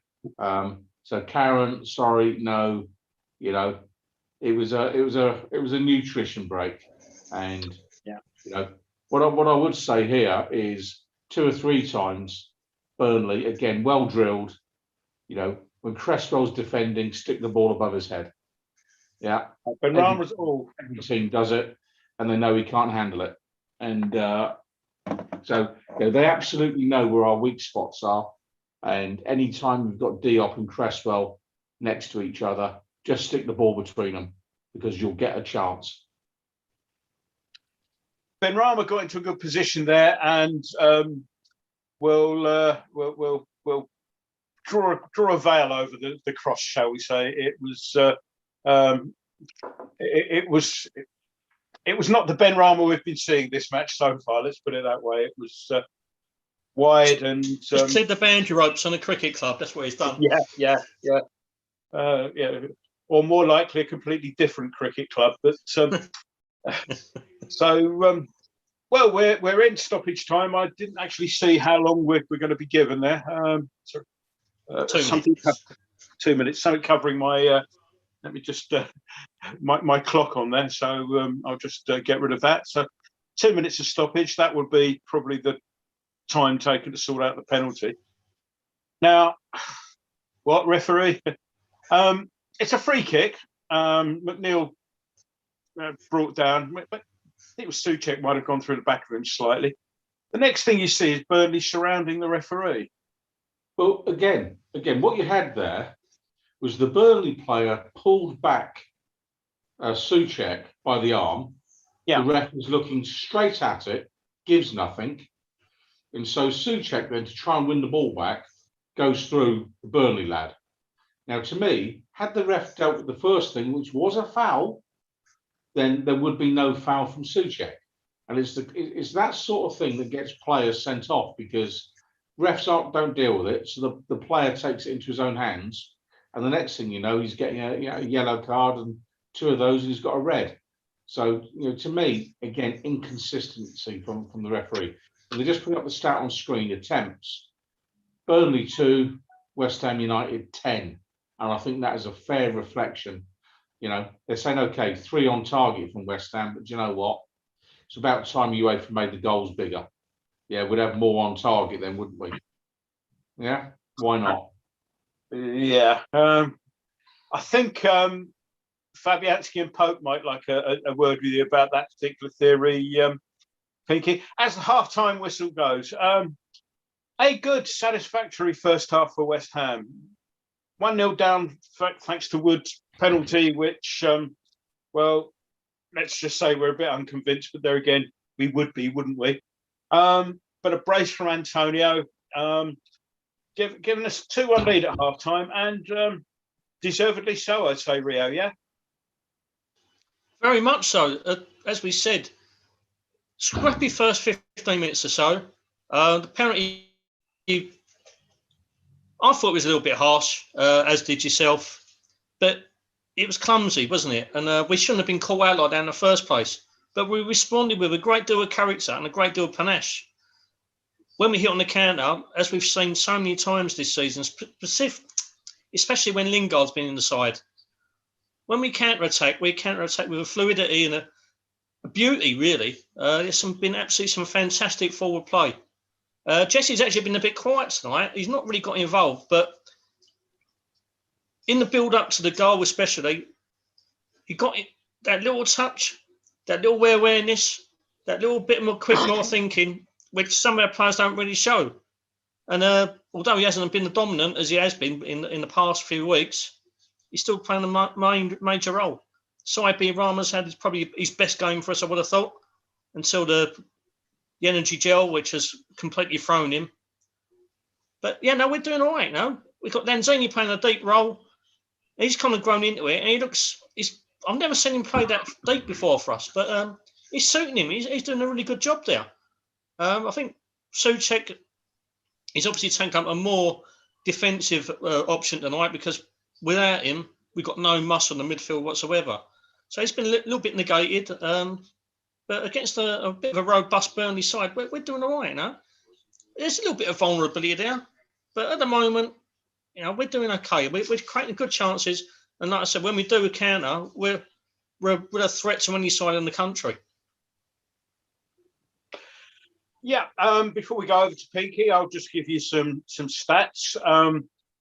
West Ham 58% possession to, well, clearly Burnley 42. West Ham 10 shots, Burnley 2. 3 shots on target, as we just said, 2 for Burnley. Burnley lead the way in corners. They've had the only 1 so far. And apparently we've committed 3 fouls to Burnley's 1. My stats here don't give us the expected goals, nor have I any intention of looking for them. I believe it was 38 degrees Fahrenheit or something. Pinky, what's your summary of the half so far then? Yeah, good first half for us. I mean, the goal we gave away in terms of the penalty, as I say, the real issue occurred, 5 or 10 seconds before the challenge that led to the penalty. It's the fact we allowed them in behind us that was the problem.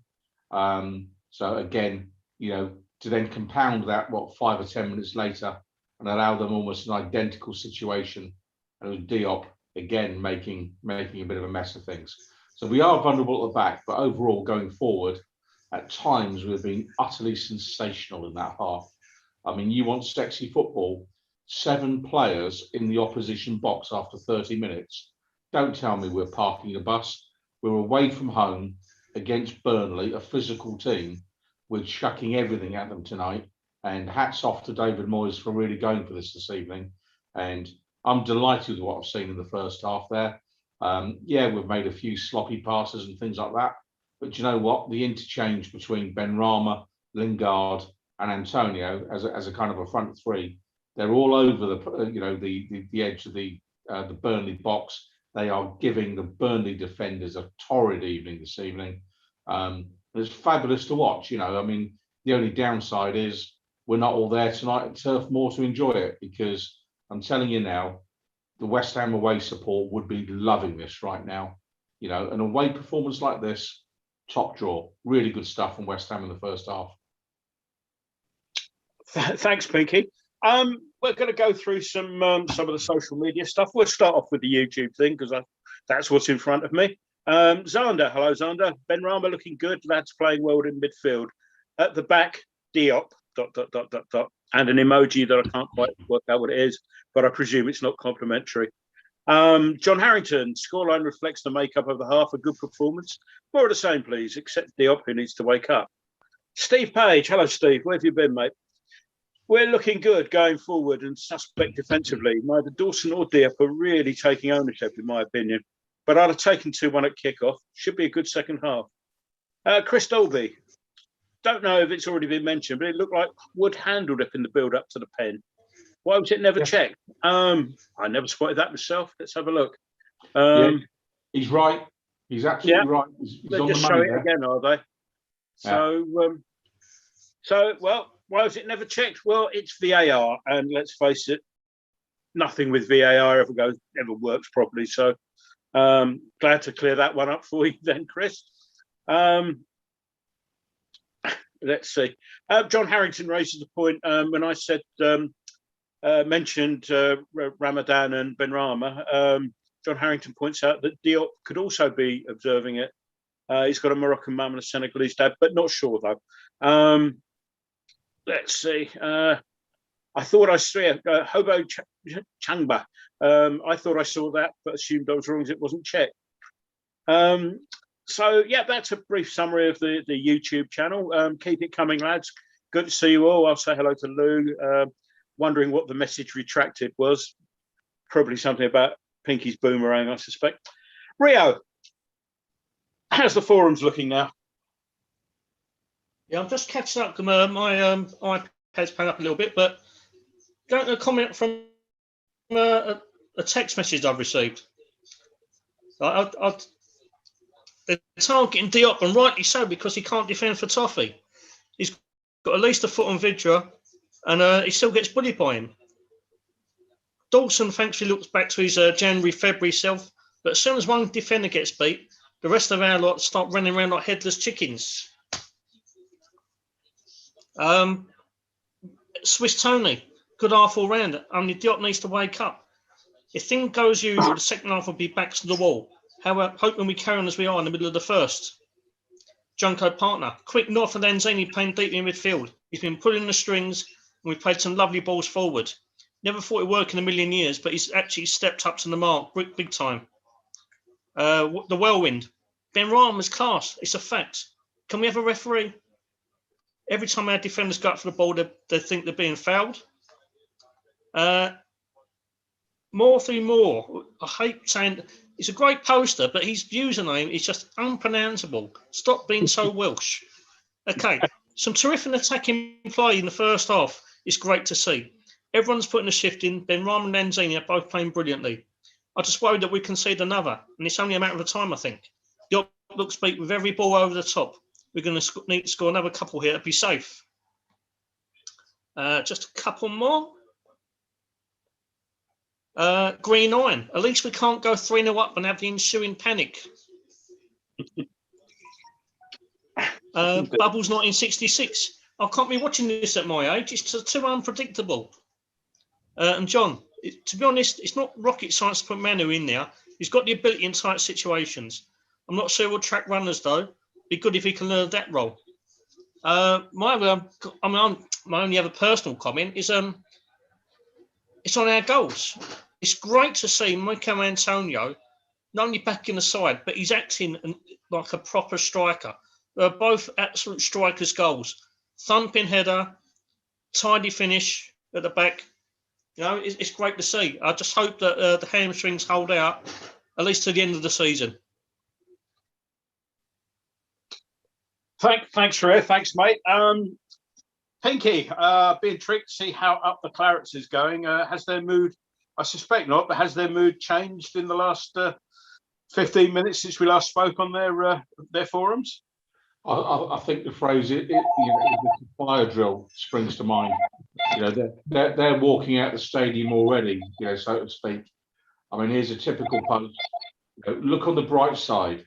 After Diop showed Moyes why he needed a new centre half, Tarkowski has shown him that he's not the one to go for and replacing him. Next post. David Moyes has us worked out. West Ham are better than I thought they were, and we're a bit after the Lord's Mayor show tonight. I mean, there's some fairly honest assessments coming from the Burnley lads. Here we go. West Ham very good today. Not a great half from us, but credit to the opposition. Hope Dyche sorts it out at half time. And he's saying, I'll switch Dwight to the right, bring Peters on, and push Charlie up a bit. Moyes has done an excellent job there, says Dark Cloud. But then again, it hasn't come cheap. Well, we beg to differ, Mr. Dark Cloud. He's saying the worst thing we did was score, and after that, we've been battered by a way, way better side. I agree with you, Dark Cloud, on that point. And, all the way through, it is an acknowledgement that for the first 45, we have been far, far, far the better team of the two on show tonight. And you can't really argue with that. I think if I had any kind of disappointment, I think we should have had 3 goals. And 3 goals, I think, would actually kill the game stone dead. And in particular, if they didn't get the penalty that was awarded to them. So I think the gap between the two teams tonight is more than the goal that the scoreline currently shows. That would be my take. But their supporters here is just absolutely. They see no redeeming features in their performance this evening. And can you imagine that? You're watching a team as poor as them tonight and you're living in Burnley. Yeah, I mean, I guess there were periods last season, where we probably were watching a team as bad as that, but at least we weren't living in Burnley, I think is probably... Yes. How many times did I say that to myself? Yes. Sorry for dipping out there just for a second, ladies and gentlemen. That was my mother was calling.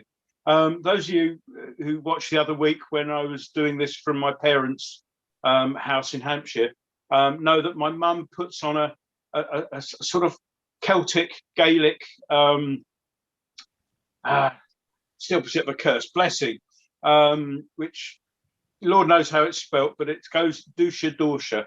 And Mum was ringing up to find out how we were getting on because she says she's been chanting Dusha Dorsha all night. So thanks, Mum. Look, if you could call after the game in the future, not that she'll be watching this. So, just to update some things. John Harrington's curious as to the absence of UTJ. He's washing his hair.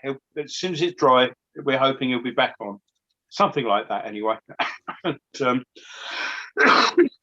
me. But which is why I'm trying having a make do with the B team in the presenter's chair this evening. I concur. It's been a very, very good half. First 20 minutes were an awful game of football. It was all over the place as a game, and the goal really sort of livened things up, particularly from our point of view. What does concern me is, Pinky, valid comment. I think a third goal.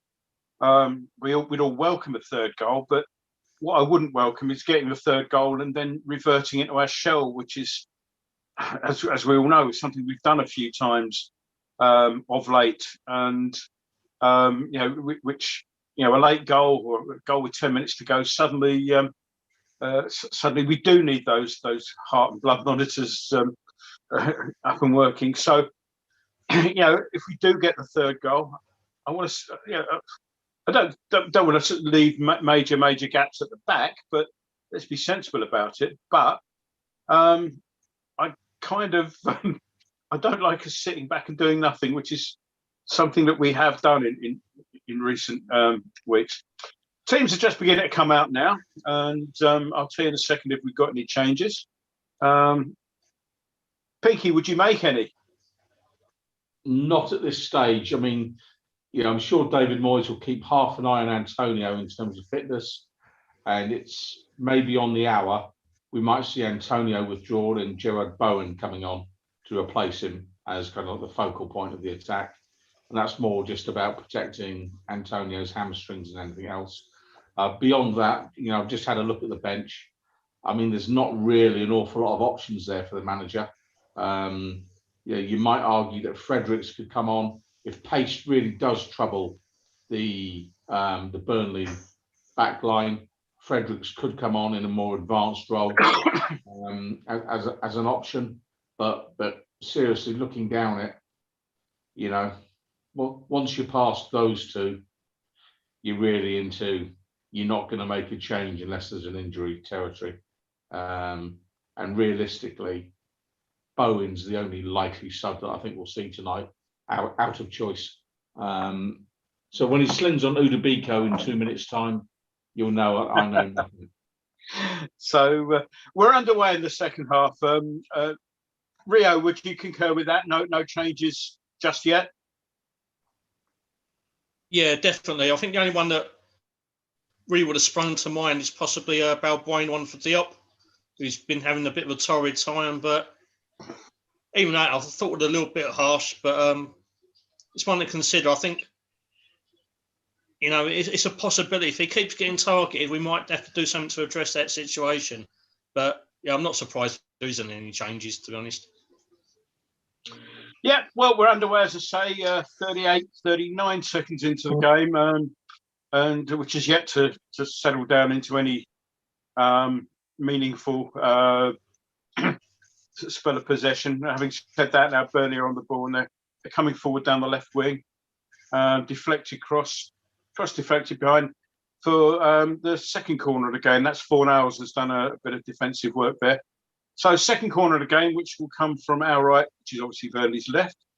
I'm just waiting to see who's going to take that.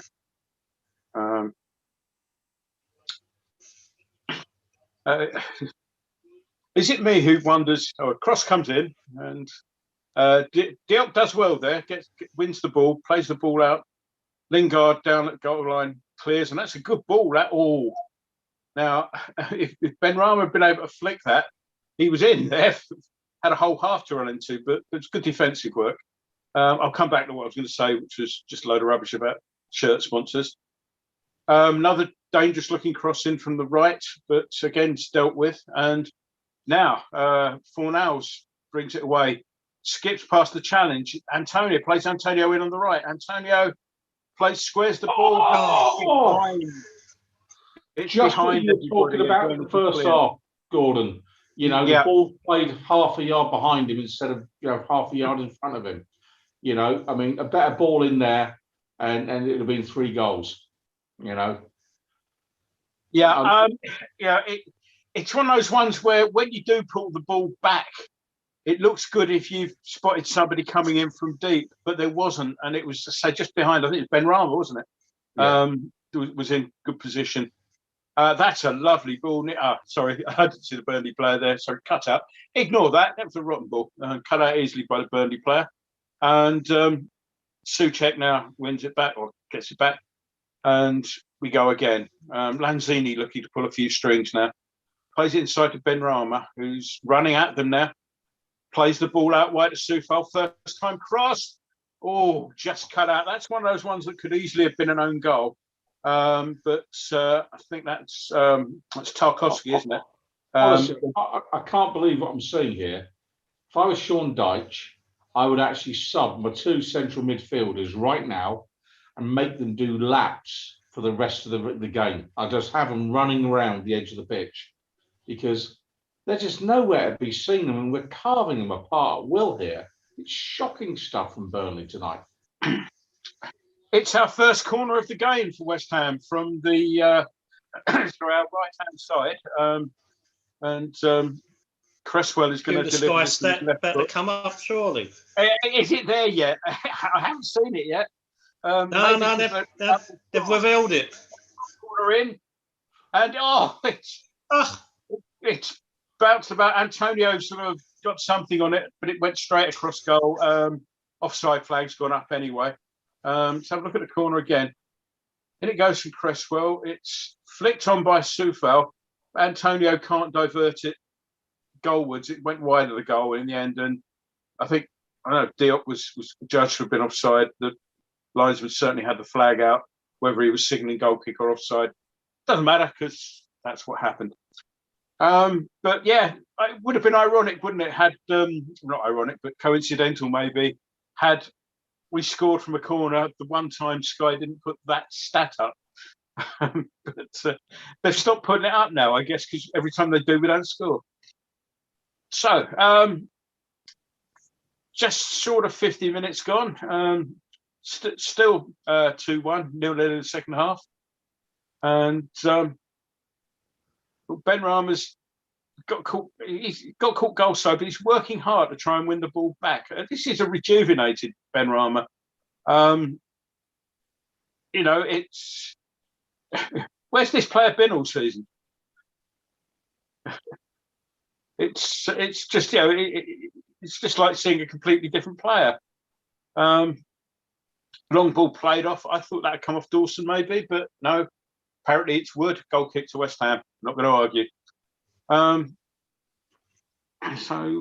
Okay, I'm just going to chuck something in here now. Yeah, please do. The Cognoscenti on the YouTube channel and all the rest of it. Yep. Chris Wood, should we buy him? Interesting point. My thought is he's one of those players that always scores against us. That bitter experience suggests that the goals dry up once he puts our shirt on. But then that's just natural West Ham pessimism for you, I think. Rio, what do you think? He's certainly got a lot to offer, and I think it'd be a great squad addition. But I wouldn't like to see him as a starter every week for West Ham, to be honest. He does a lot of work rate, a lot of desire. As a third or fourth choice striker, it'd be brilliant. But I just don't think he's the right kind of player for Moyes at the moment because, would he want to drop down and be a kind of that third or fourth choice? I think we'd be looking for a little bit more, bit of quality. He's a great team player, but not for me. Not for me. I'd take him as the second choice striker, as the plan B player for certain games away from home when you're in for a tough old game. And you look at it and say, do you really think he would cost £42 million? And then you say, would he contribute more than Seb Haller ever did? And the answer is no and yes. That's probably going to be judged offside, I think. Ball was clipped over the top for Antonio to run onto. I think it was a half-hearted run because I think he would have been caught offside. Nice idea from Souček. Now, Burnley on the attack down the left. Cross comes in. And, was that Woods at the end? Unmarked, but clear. Now, we've got a break on here. Fornals going down the right wing. Cuts inside, looking for someone to lay the ball off to. Plays it out wide. That's out there. We've got Antonio now on the left-hand side of the box. Squares it.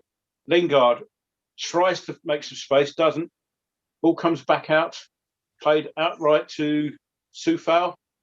Gets a cross in. Antonio just doesn't quite get on the end of that. But again, some good patient attacking move there from West Ham. I'm going to go back to Ben Rama again because he had a shot a couple of seconds ago and he screwed it wide. But it was one of those shots that you wouldn't blame him for taking on because it was in a good position and it wasn't one where you'd look at it and say, why didn't he do something else with it? Because there wasn't an awful lot else on. But his decision-making tonight has been pretty spot on. We had that one in the first half where Pinky, you said, break off here as Lingard bears down on goal. Plays the ball out wide. Ben Rama's looking. Tries to play in Lingard again. Kind of right decision, not quite the right execution. And That's good play from Diop, actually. I think he's just made Woods has gone down like a sack of spuds, but Diop won the ball cleanly and West Ham back on the attack. This is some good football. Nice one-touch passing. Ball played out wide to Soufal, brings it down inside the box, gets the cross in. West Ham queuing up to shoot here. Must score. Oh, Antonio! Oh, you won't get a better chance to get your hat trick there, mate. Oh, You know, I mean, that was the worst finish since Line of Juicy. I mean, what's he playing at? Why do I think you've been sitting on that all evening, Pinky? Because I have, to be fair. It was a scuff shot from Fornells. Now, I think Antonio was trying to flick it, behind his own leg, but only sort of managed to flick it onto his own leg, and it was cleared. It was not good. You were in a great position there, Antonio, and I think that's one of those ones where simplicity would have been key. It should be 3-1. It isn't. So 55 minutes played exactly, and well, that was a good sustained spell of pressure there. As the Burnley are now sort of coming down, but Diop covers, and unlucky.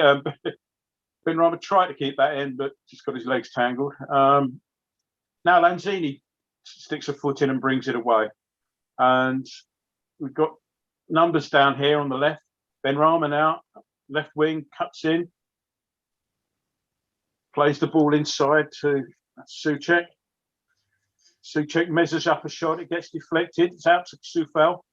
Soufal gets the first time cross in, but it's blocked away for another West Ham corner, I think. I think it was a corner. Apropos nothing, Soufal is a dead ringer for an old teammate of mine when I played for civil service called Mickey Troy, not Droy, Troy, who's a fellow hammer. Chances of you watching this are probably remote, but if you're out there, Mickey, good luck to you, mate. So I think it was a corner for West Ham. I'm just waiting to see. Yep, Cresswell's on the ball now. I didn't see where the ball went out. So West Ham all lining up perpendicular to the goal to we've got some sort of set play here. Still no stat from Sky, by the way, for those of you interested. Corners played in now to the edge of the box, and that's one of those ones that's going to look good on the real channel when it goes in. It's played right to the very, very back of the box where Benrahma had a swing at it. Difficult to keep down the best of times, and I think row X. Well, just a little bit of excitement there. Rio, how's it going on the forum? Any further comments on that? Particularly the Antonio. Well, we'll skip that one because it wasn't pretty reading. But there's been a couple of not interesting comments. One from Kit the Car. One thing I've liked tonight is the slightly different role for Lingard. He may appear quiet. Then on Burnley on an attack here, down our right-hand side. And being forced back, but sling the ball in as per usual. Yeah, so he may appear quiet, but he's being intelligent, and it's allowing Lanzini to play on the ball, Benrahma to do all the running, and simply filling in the gaps and creating pockets of space to do the simple bits. But it's really been effective tonight. The other thing, Johnny Burns boots. I may have missed this, but I haven't noticed Antonio making those flat-out sprints chasing lost causes, and that's a great thing with his hamstrings. So yeah, a couple of interesting comments there. Just not point out the last couple of our attacks we've broken down and attacked on a counter, and we've been really good in this opening 15 minutes or so. Is both Fornells has picked the ball up from deep on 2 occasions and created these chances and forced his way through, and it's been really effective. Another player who does for a lot of work, is really intelligent and makes good use of the ball. As I said, we've got a free kick. Going to be quickly taken, but pulled back by the referee. Yeah. The ball hadn't started. It was a moving ball. It was one of those ones where, as it transpired, he could have played an advantage, but the advantage was far from clear at the point he blew the whistle. So yeah, and then the attempt to take it quick. Well, guys, you've got to have actually a still ball, and you know you can't just kick it and while it's still in play and hope that nobody notices.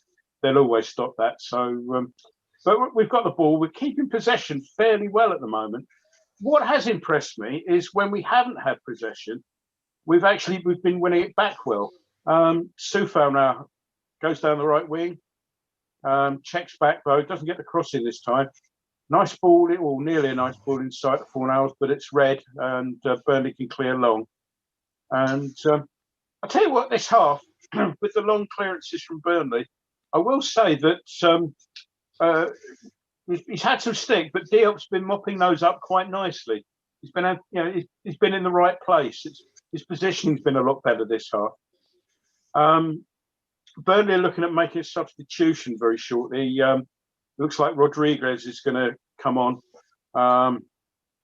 and it's a good header inside from Soufal to keep the ball alive. And Burnley are pressing well, though, has to be said. So Souček looking for play, and it's well worked. Again, Benrahma plays it outside. Played a little bit into trouble there by Cresswell. That's gone out for a throw into Burnley. Are they going to bring on the sub now? It appears so, yes. And Vidra, perhaps not unsurprisingly, we haven't seen anything of really in this game. Rodriguez is on for Vidra. So, Pinky, what do you make of that? And we've slated, as I mentioned earlier, we've slated Diop, but I think his anticipation's been good this half. Or do you disagree? I'm always going to look through at Diop through the eyes of he isn't good enough. So, he might have a good spell of 10 or 15 minutes here or there, but let's not muck around. Yeah, he's a liability at the back. And, if it's something Moyes knows a bit about, it's centre backs, and he will know absolutely that Diop, isn't up to the task. So, for my money, had Ogbonna been fit, we wouldn't be seeing Diop on the pitch tonight. And the fact that we are tells me that actually we're nervous last 20 minutes. But good play from Antonio there. He's fed the ball wide. Yeah. Now, what's he going to do with this? Yeah, tries to put the cross in, does Lingard, comes off the Burnley lad for a corner kick. Come on, West Ham, give us a goal, because 2-1, I'm always nervous here. Burnley are the sort of team that will pop up in the 93rd minute with an equaliser. You have to put them to bed and get a 2-goal margin. Corner played short out to Benrahma at the edge of the box. And I think the flag's gone up for that. Who got on the end of it? It was Dawson, was it? Yeah. Dawson, short corner, played out to the edge of the box. Cross in from Benrahma. There's 3 West Ham players offside there, one of whom was Dawson, who got the header in, which sort of at Pope rather than sort of deliberate save, but it looked offside in real time. Let's put it that way. And when they look offside in real time, they usually are. So a little bit of excitement there, but it was one of those ones where you'd be expecting the flag. Let's put it that way. So how's it looking over at Upper Clarets then, Pinky? Yeah, I think it's they'll all be going for counselling sessions in the morning. There's not a lot of optimism. Here you go. We look a mess at the back every time they come forward. Defending narrow really isn't working. Their full-backs are having a free run on both flanks, and it's hard to argue with that really in terms of an assessment. A few posts questioning their commitment from their team, and I'll be inclined to agree with them tonight. I don't think Burnley have worked that hard at all this evening. I think in fairness, when we've been in possession, we have moved the ball very quickly indeed. And as we're just defending here now, good save. And Rodriguez sticks it wide. Thank goodness for that. We're in all sorts of 6s and 7s at the back there. And, heavens above. Dyche will just be screaming at his players, just stick the ball in the West Ham box and you'll get something. I tell you what, That's a fine save from Fabianski, Rio. Yeah, superb save. Yeah, that's absolute class. Rodriguez really should have buried it though. It kind of bounced out. I think Diop got a little touch on it, but Rodriguez just come on the pitch. He should have equalised there. Should have been game on for Burnley, and they should have been putting us under the cosh. But yeah, fantastic save by Lucas Fabianski. And since his little blip up at St James's Park, he's shown some excellent saves over the last 2 games. That was probably the pick out of the bunch. Yeah. Some might say that was played back a little bit into the danger area. Fornals now plays Benrahma into the box, pulls the ball back, but it's cleared by Burnley there. Looking dangerous again, West Ham there, but again, final ball just a little bit lacking. Yeah, some might say that that's offside there to West Ham. That was played back into the danger area, but that was one of those saves where it's keep the ball out first and then sort of see what happens. Fornals looked to be cleaved through on goal there for a second, but it's been pulled back for the judge foul on me. Fornals looked disgusted with it. I think Antonio might have been a bit cute there, but I haven't seen it again. And Burnley clear long.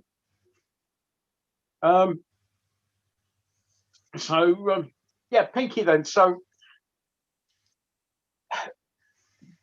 Burnley at the moment they're trying to sort of play through us.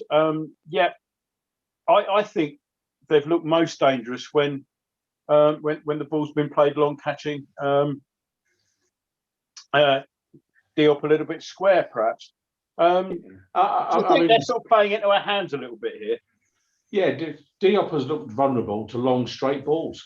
Yeah, you know, and committing the cardinal sin a couple of times of letting the ball bounce, and you know he's such a poor defender, and you know you can't actually defend the bloke anymore when you know he's undone by the most basic ball in the game. But you know, for my money here tonight, if we don't win here this evening, I'll put it down to poor finishing, because we have had 2 or 3 pretty much gilt-edged opportunities that we should have put the game way beyond Burnley's reach by now.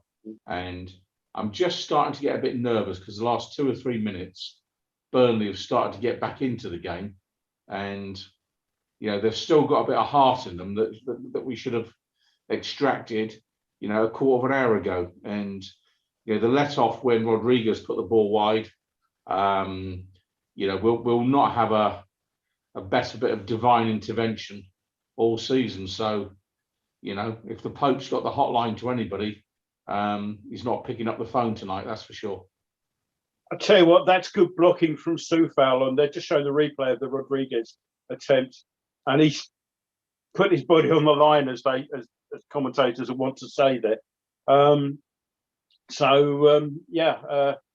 I guess it's kiss of death for Diop. As soon as I said he's actually dealt with a few of those balls quite well.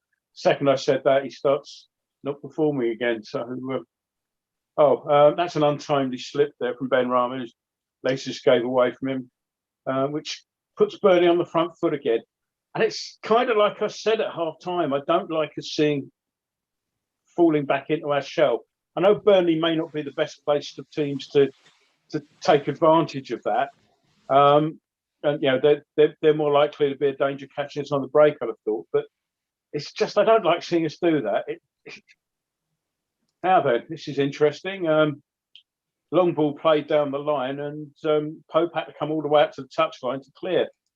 Thrown down the line now to Antonio, who's looking for help there. Cuts into the box, and it's the Benrahma-esque moment again. Sudden rush of blood to the head.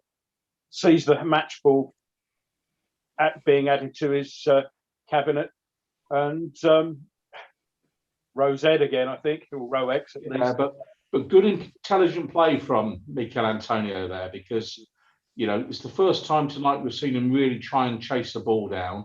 He forced the rush clearance from Pope, which gave us the throw-in, and having found himself 20 yards behind a Burnley defender.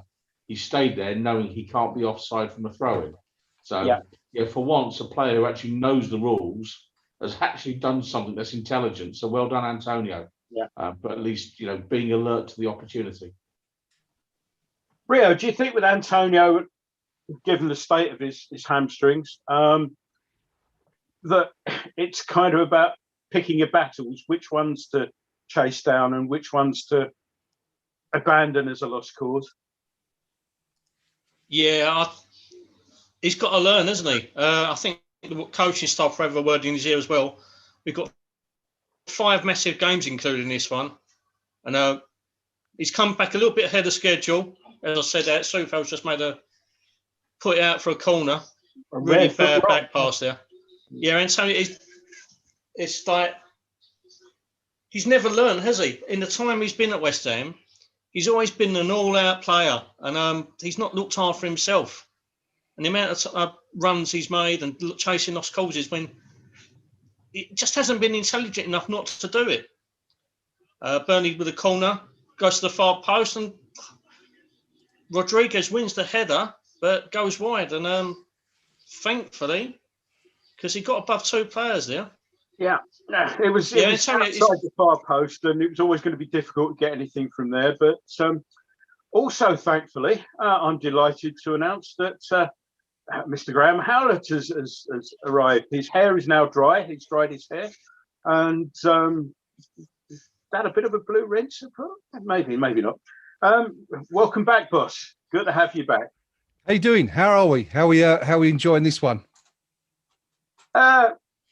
We're enjoying it. We enjoyed the first half a little bit more, but we're enjoying it overall, I think. But good. I'd like to see a little bit more from us at the moment. We've been playing fairly well, though. Yeah, well, I managed to see the first. I saw 99% of the first half. Haven't seen a lot of the second half, but I felt after the first 10 minutes we struggled, didn't we, initially to get into the game, and then I thought we were excellent for the last 35 minutes of that first half.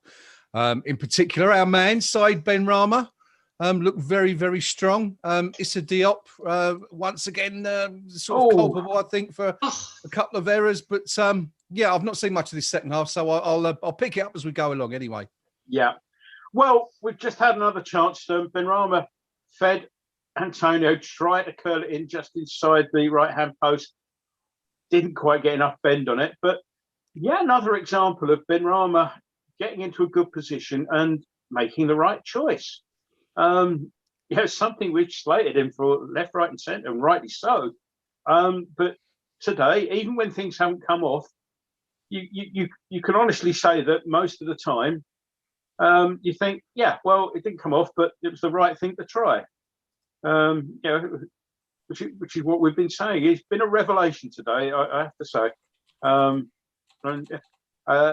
Graham, you may have missed it, but even Pinky has been singing his praises from time to time. I did. No. I to his credit, I was listening in the first half, and not even through clenched teeth. I heard him giving him plenty of praise. And yeah, you know, but to be fair, this is where we all come from, isn't it? I mean, you know, when credit is due, I think we're all happy to sing the praises of all the players. Benrahma, of course, we've been quite critical of him because of his finishing in recent weeks, but you know, did really well tonight. The cross for the second goal, wasn't it? Was absolutely sublime. And yeah, I actually was listening to you on there was one just after where Antonio was a few inches away from connecting. That's a good effort, just wide from Cresswell. But yeah, there was a cross a few minutes later, and I think you came to the conclusion that it was a cross, but I wasn't just sure. I thought he was having a dig, to be honest with you. I thought he was having a dig, yeah. Yeah.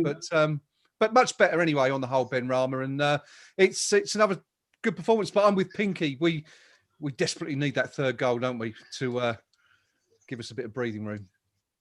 Graham, as you're here, and you've got the advantage of us at the moment, really, because you know what the score is now. But we've all done a prediction. What would yours have been? I was going to go for 3-2, but I'm not sure to who. I just got either way. 3-2 us, 3-2. I'm going to stick with that. Even now, I can see it going that way. So, yeah. If I had to, I mean, now obviously I'm going to say West Ham because we're winning, but yeah, there was always going to be goals. We can't keep a clean sheet for Toffee. You know, in the last few games, there. Pinky made the point very well right at the top of the show when he said that, and this is the point we all made, I think, last week as well. Burnley, with that win last week, 9 points clear of the relegation zone. And we spoke about this some weeks ago, didn't we? And said, these are the teams we want to be playing now. Those teams that have got nothing to play for, essentially. They're safe from the drop. They're not going to qualify for Europe. They're not going to trouble the top 10. Southampton, Brighton, Burnley, fantastic games for us to be playing at this time of the year. And it's going all right so far. But I'm with you guys. I'd like to see another goal. Fanal's in the box now. Antonio's fed him. Fanal's square ball. Cresswell gets the ball, crosses in, but that's straight down Pope's throat. Again, good interception. And when we intercept and we attack on the counter, we do look good. It's just a little bit too often in this half. We've been sitting back a little bit, but we win the ball back again. And Benrahma's now on the ball, plays a lovely ball down the line to Antonio, who's he's toying with the right back there, plays it back. And we've got Lanzini now, Benrahma again, Lanzini, just looking for a nice through ball. Cresswell's out there now, Antonio plays out Cresswell. Cresswell plays it across to Benrahma, who they're all keeping it alive. Good little spell of possession here. Antonio out on the left wing, square ball in. Play ball outright to Soufal. Soufal's square ball into the edge of the box. Lingard. We're queuing up. We need a shot here at some stage, but if we're keeping the ball, we're keeping it up here, which is a good place to be keeping it. Cresswell now keeps it alive. Benrahma out on the left now. Again, can't quite get the cross in. Back to Cresswell. Now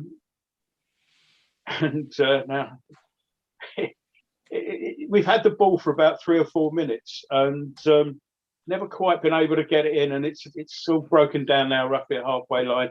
Throw into West Ham, but good spell of possession. But that little cutting edge was missing there, Rio. Credit the defenders there. That's as good as an example of defending your box as you'll see all season.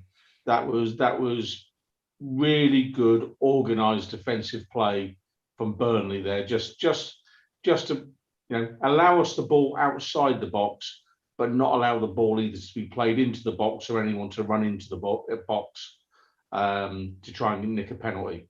Burnley defended there brilliantly, just for 15 or 20 seconds, and Sean Dyche will have that on a video replay and say, that's what you need to do all game, gentlemen. Good from Burnley there. If I was David Moyes now, I'd be putting on a couple of pairs of fresh legs. Bowen, I'd look to bring on, and probably Fredericks as well, because I think Bowen's was just taking his tracksuit trousers off. So,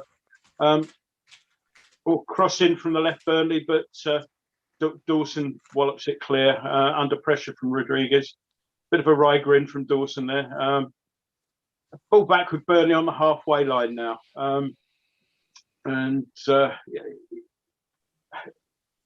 I mean, having mentioned I don't like us sitting back across from the right. And, again, draw a veil over that. Only 7 for... that's Gudmundsson. Yeah, Gudmundsson, the substitute. Completely unmarked at the far post. Takes a wild swing at it and basically puts it about 5 yards. Well, maybe more than that. It's about 8 yards wide. Bowen is coming on, and that's Benrahma he's come on for. Benrahma's had a fine game, quieter in the second half, but I think it's been acknowledged as well. People are patting him on the back, applauding him off from the bench there. So, good game. Graham, you may have missed earlier on. You saw 99% of it. I don't know if they mentioned it on commentary, but we had a theory here because we haven't got the commentary on. That there was a short break for Benrahma to take on some gel and a banana and stuff. And did they mention whether or not that was him breaking his Ramadan fast because of sundown? Or well, I don't want to come over all Chris Kamara here, but I wasn't watching it. I was listening to you guys.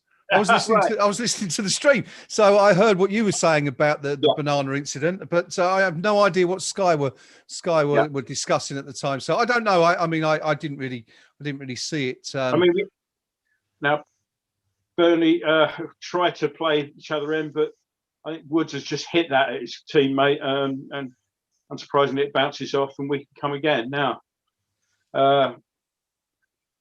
we're going down the left-hand side, just looking for, again, Burnley are doing that sort of, as Pinky quite rightly pointed out, that well-organised, well-marshalled defence.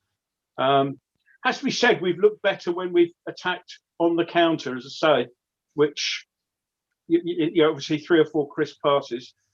Now the ball's with Cresswell. Again, we're just probing. Nice dummy, but it's not read by either Fornals or Antonio until too late, which is a shame because that might have been interesting. We win the ball back. Now, what's happening here? Anthony Taylor's given a free kick to Burnley for. A bit harsh, that. Yeah, I didn't see any. See, Fornals slides in. Oh, I don't know. It's a little bit of a jump in, isn't it? Yeah. He doesn't quite sort of go off the floor. He comes down on the ball, but yeah, he wins the ball, but a little bit lucky there. Yeah, free kick maybe, but Anthony Taylor elects to take no further action as far as I can see. I didn't see a yellow card. I think he's lucky there. He was at pains. Taylor was at pains to say that whilst it was, I think he was signals he were making, suggested that he thought whilst it was a foul, there wasn't any card involved. Now Antonio puts the defender under pressure. Gray was saying earlier on that it looks a little bit like Antonio's picking his battles a bit more this time round. He's not chasing every single lost cause. He's picking the ones that are a little bit more winnable, which can only be good for his hamstring. Having said that, I'll come back to in a minute. He plays in now 4-Fornals kind of overruns it a little bit. Oh. Got himself in a tangle there. That's gone out and it will be a throw in right down by the corner. But again, good work from Antonio. Maybe a reverse ball inside the defender there. You had a couple coming in. Bowen in particular was looking a little bit. We were in good position, good covering tackle there. But Fornal was perhaps the architect of his own downfall slightly by not being able to get it under his feet. So, Rio, how's the forums looking? Yeah, there's a lot of a little bit of panic setting in. We've wasted so many chances, and after our recent record of not closing out games like either at all or with a little bit of style, and a little bit of a panic's creeping in. Antonio's been getting a little bit of grief because of these wasted opportunities and lack of intelligence at times. As I said, we're just on the attack again down left-hand side. Cresswell plays into Fornals, who's been drifting centrally. Nice interplay again. Fornals has it. Out to Bowen. And we got a throw in a very promising position. I think Monkey Bubbles, again, really enjoying Lanzini and Fornals this evening. They're playing really smart and efficient football. Hammer 1975. I'm pretty much alone in thinking Ben Rama's chosen the wrong option quite a few times tonight. Great assist and looks threatening, but he really needs to keep his composure for the final ball. As break off now because Cresswell's just about to take this throw in. Eventually. Yeah. And that peters out in time on the West Ham throwing tradition. So absolutely nothing.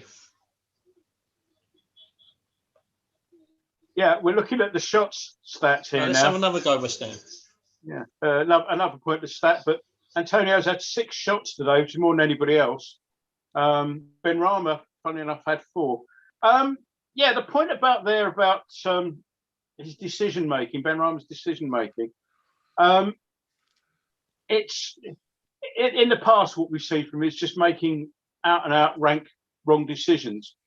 I think today we've seen by and large him make the right decision, but sometimes the execution hasn't been quite right. There's a bit of a difference there between, you know, sort of having that 30-yard shot that we saw in the last match, and then trying the pass through to the play a better place than it not quite coming off.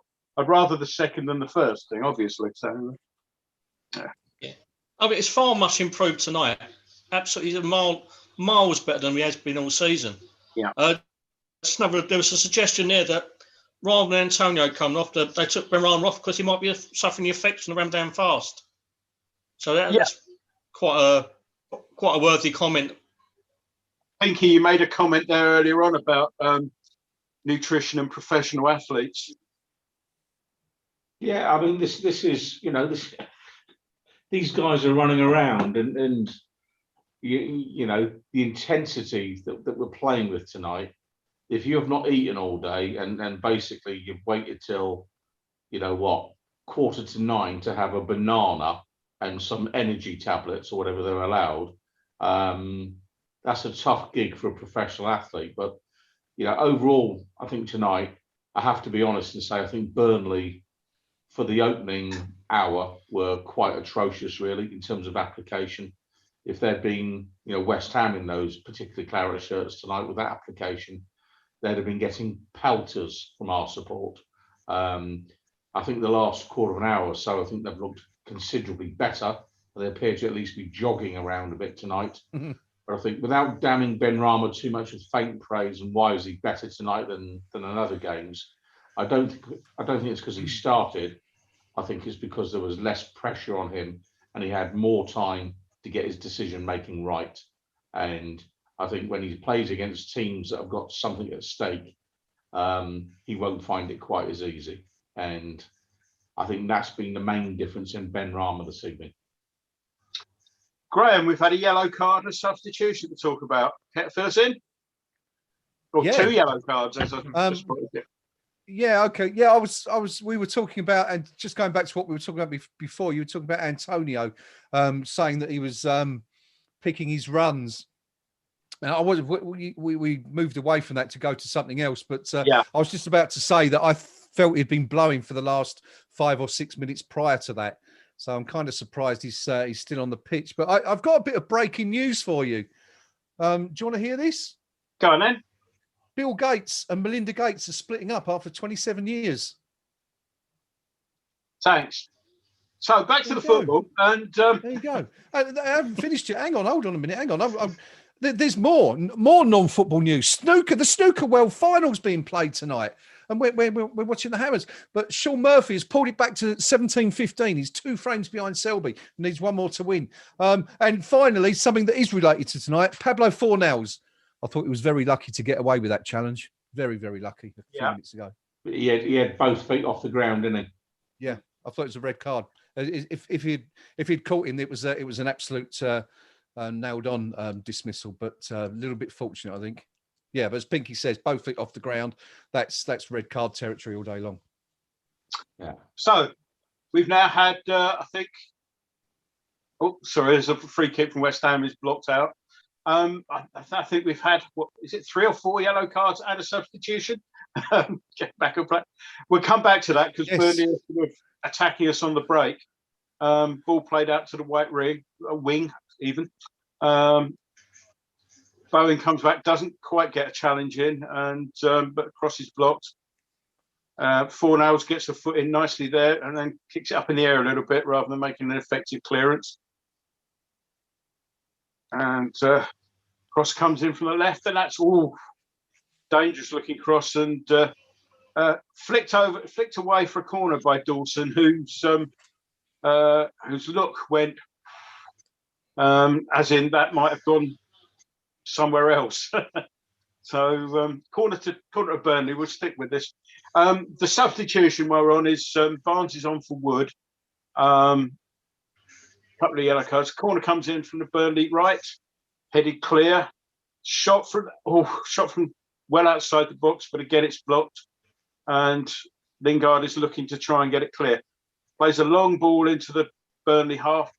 Bowen and I think it's Fornells were challenging, but it's played back by Pope, but Lanzini wins it, and we can settle down a bit, I think.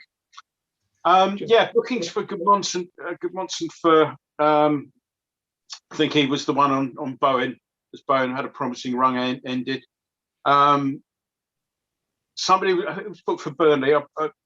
I've lost it now, Graham, so I asked you so long ago. Me was booked. Lee, that's right. He was the one who Lingard flicked it over him. And now we've got Fornells coming away. Plays the ball to the right. Lingard shoots, and it's deflected wide for a corner. Dawson also picked up a yellow card because he took a little bit too long over the free kick for the foul Lingard. Yeah, that's a good covering. I think that's me again, isn't it? Lingard gets the shot away, and it's it flicks off me and off Pope's thigh. So yeah, that was a little bit luckier than I thought. I thought it was a good challenge from me, but anyway, Lingard taking the corner now instead of Cresswell this time, out on the right. Clips it across, headed clear out. And it's won by Lanz. Oh, well, 3 minutes of stoppage being added. I thought Lanzini had won it there, but free kick. Just on the Bill and Melinda front, why have I got this image of every divorce lawyer in California tonight going, please, let it be me, you know. I mean, can you imagine the fees in that? It's going to be marvellous. Yeah? Madness. 27 years. It's a long time, isn't it? 27 years. To be fair, she finally checked his internet history. She hasn't got shares in AstraZeneca, did their dissertation on the damage that philanthropic capitalism does, and in particular the Bill and Melinda Gates Foundation, and how it was an evil rather than a force for good. And I tried reading it, and I got through 3 paragraphs, and the words were just too big. You know.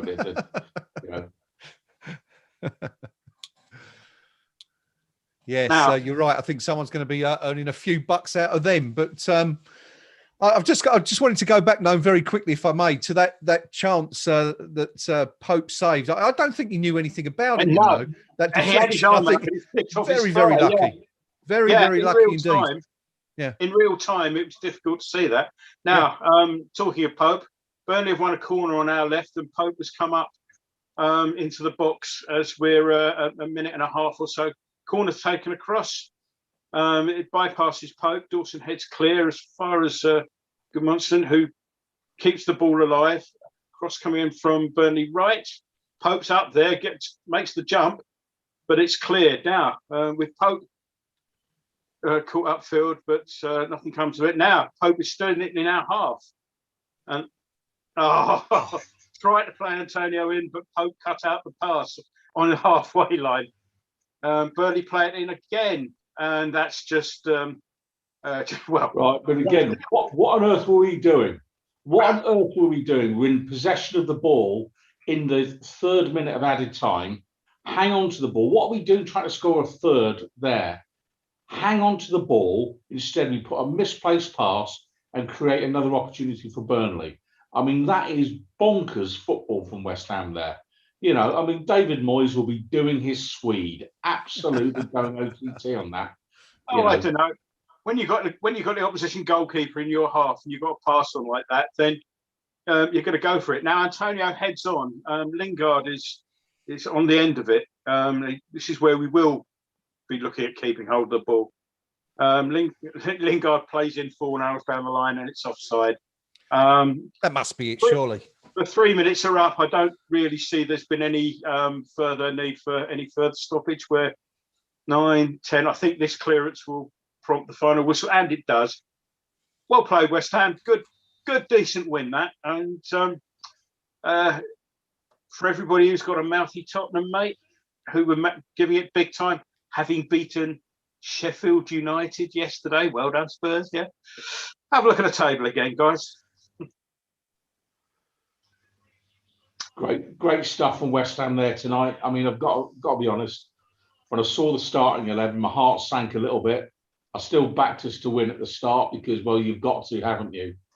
But I thought at times in the first half, we were utterly sensational on the break. The interplay between the front three, the speed with which we moved the ball in that first half was wonderful to watch. And Burnley had nothing against it. I think in the second half, they got a bit more organised and a bit more committed. But that is a fabulous away win at this stage of the season. No doubt about it.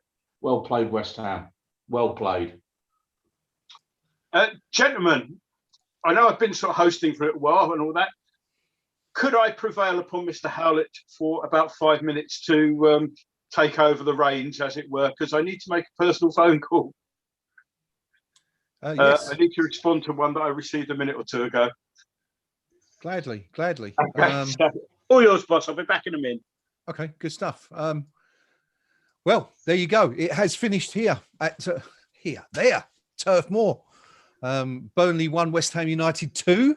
I've got no notes at all because I haven't been here for the entire game. So what I can tell you from memory is that Burnley took the lead very early on from the penalty spot. Chris Wood, after being felled in the box by Thomas Souček, a pretty rash challenge by the Czech, allowing Wood to step up and score yet again against West Ham, as he does with such frequency. But the lead was very short-lived. Michail Antonio back in the team, converting a really good, was it Soufal with the cross, Rio, for the first goal?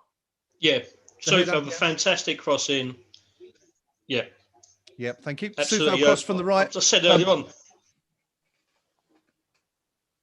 Go on, buddy. Go on. Go on, carry on. Oh, okay. No, just I said at half-time break that Mikel Antonio today scored 2 proper strikers' goals. Yeah, an absolute thumping header from a Soufal cross. And although we think the Benrahma cross shot still undecided, it might have crept in. That instinct there to get in at the far post and knock it home, and that's sealed the deal for us tonight.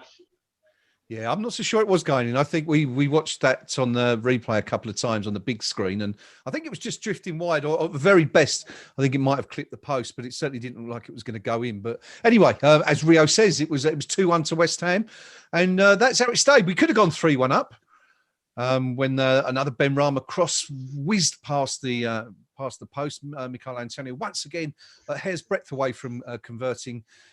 Getting on the end of it. And then, of course, in the second half, Craig Dawson on hand. Vidra lifted the ball over the head of Lucas Fabianski. Looked like for everything it was going to cross the line, but Craig Dawson, who's usually putting the ball in his own net, of course, of late, was on hand to lift the ball away from danger and clear it and preserve West Ham's lead, which we held to the end. Pinky, I know we said sort of 15, 20 minutes ago that we would have loved to see a third goal, but I don't know about you, but I just never felt we was under any real pressure there in that game. I mean, it sort of goes back to what we were saying perhaps about Burnley being safe, but, you know, has it ever felt that easy for West Ham for the last 15, 20 minutes of a match with such a narrow lead?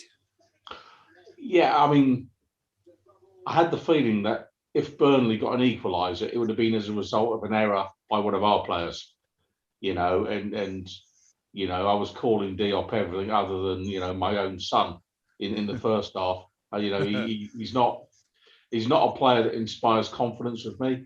You know, you'd expect any Sean Dyche team to have identified the weak spot in the opposition, because every club have got the video analysts, all the guys that can say, right, this is what you've got to do. Yeah, but I just felt tonight we were at it from minute one. Really, I thought our attitude was absolutely spot on. Yeah, and again, I'm going to credit David Moyes here, because I looked at our starting 11 and I'm going, yeah, okay, I'll get behind the lads, and as you do, because we're supporters. But you're looking at the starting 11 and you're going, ooh, misses. It's a bit thin, isn't it, really? But you know, the manager sent them out there, and clearly he's got the belief into the players that he put on the field tonight that you can win this. You know, you can go and win this. Yep. I'm just looking at it tonight. You know, we've won more games this season than Tottenham, won more games this season than Liverpool. You know, we're winning games of football. There was a moment in that first half, you know, when I actually made the comment, you know, park the bus, David Moyes, because we only had 7 players in the Burnley box. you know, when we were attacking, you know, and I'm looking at this thinking, where is he getting this reputation from for doer football and not particularly exciting stuff to watch? Yeah, that first half tonight is as good as you'd want to see from West Ham. You know, another couple of goals maybe would have been nice, but you know, if you're not happy watching what we saw in the first half going forward, then I don't think you ever are going to be happy. Defensively, it's another kettle of fish. Yeah. You know, I mean, heavens above. Number one priority signing in the summer, a centre back, and you know, and I don't know if Jose Mourinho can get work. I'm thinking Rochdale or somewhere like that. You know, a Torquay, you know, somewhere that he's now finding his level as a manager. You know, he could really make the signing of Diop his, you know, marquee signing for a third division club, because in my opinion, that's kind of the level that this is at. Because whatever we saw with him when we paid £22 million for him, I'm afraid we're not seeing very much of it now. And I don't know whether his confidence has gone, whether he's just not interested or whatever it may be. But he strikes me as a player, that another player we've overpaid for, that we're going to need to upgrade on the summer.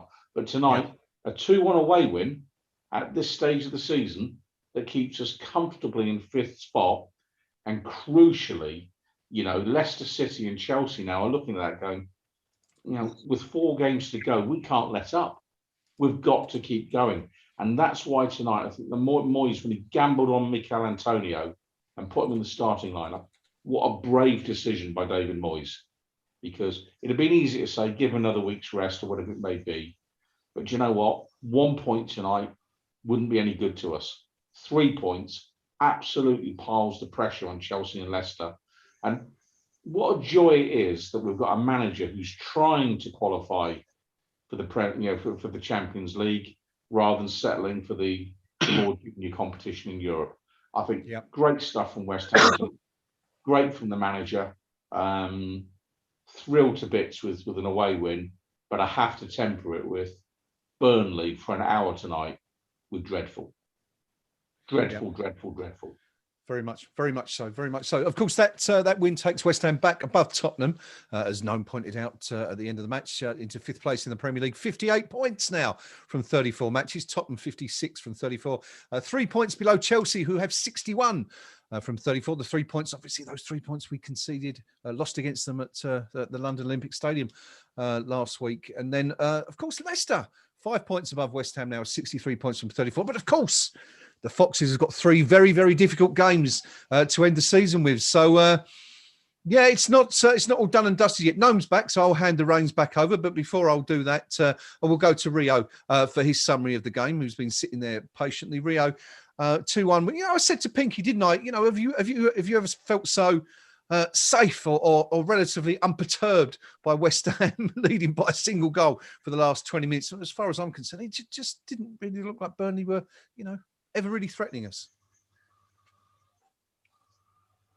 I actually thought that they decided that they came back in the game. They made 2 big changes. They took off Dwight McNeil, who's probably been their best player this season, and also Chris Wood, who's been completely informed of late, and he's always a menace to us. They didn't have that cutting edge. They didn't have that drive. I think we won the game today in midfield because Brownhill, McNeil, Westwood, they offered nothing. There's a lack of work rate, a lack of effort, a lack of any kind of desire, as Pinky said, for the first hour. And from those 3, who normally are some of the biggest workhorses in the Premier League, and they cause a lot of problems for people just for their sheer determination and effort. Yeah. You know, our makeshift centre midfield pairing of Manuel Lanzini, who played in a much deeper role than we've normally seen him. I thought he had a superb game tonight, and we dominated the midfield, which is, I know we've had a sensational season, but it's normally kind of attacking goal and a counter-attacking football. But I thought Lanzini had a superb game there. I mean, his first start in a long while, much football at all over the last season and a half. And I just thought he slotted into that deeper role, pulling the strings, superbly well. Fornells and Lingard, we touched on it earlier. Lingard's playing a much different role tonight. He wasn't as prominent on the ball, but his work rate and intelligence and drawing players out of position allowed both Fornells and Lanzini to thrive in the space he created. So I thought that's where we won the game.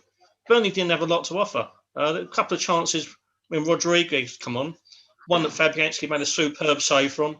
Yeah. But yeah, they didn't really have that much to offer us. No, not at all. And interesting, you mentioned Lanzini there before I passed the reins back over to Gnome. Ian Bishop, of course, that talented West Ham midfielder for the night, is totally agrees with you. He says, I love the fact that Moisey found a spot for Lanzini today. Great performance and a great result from the Hammers. Michael Antonio is being interviewed by Sky right now, but I don't think any of us are listening to it. So we'll have to wait until a little bit later to find out what he says. Gnome, over to you. Oh, thank you very much. I'm going to almost hand straight back to you in a second, actually, believe it or not. Okay. For a reason, because To me. you have access to different stats to me. I was just going to give what stats I've got here at the moment, which showed that we had 55% of Burnley's 45, 22 shots we had against Burnley's 8. Out of those 22, 4 were on target against Burnley's 3.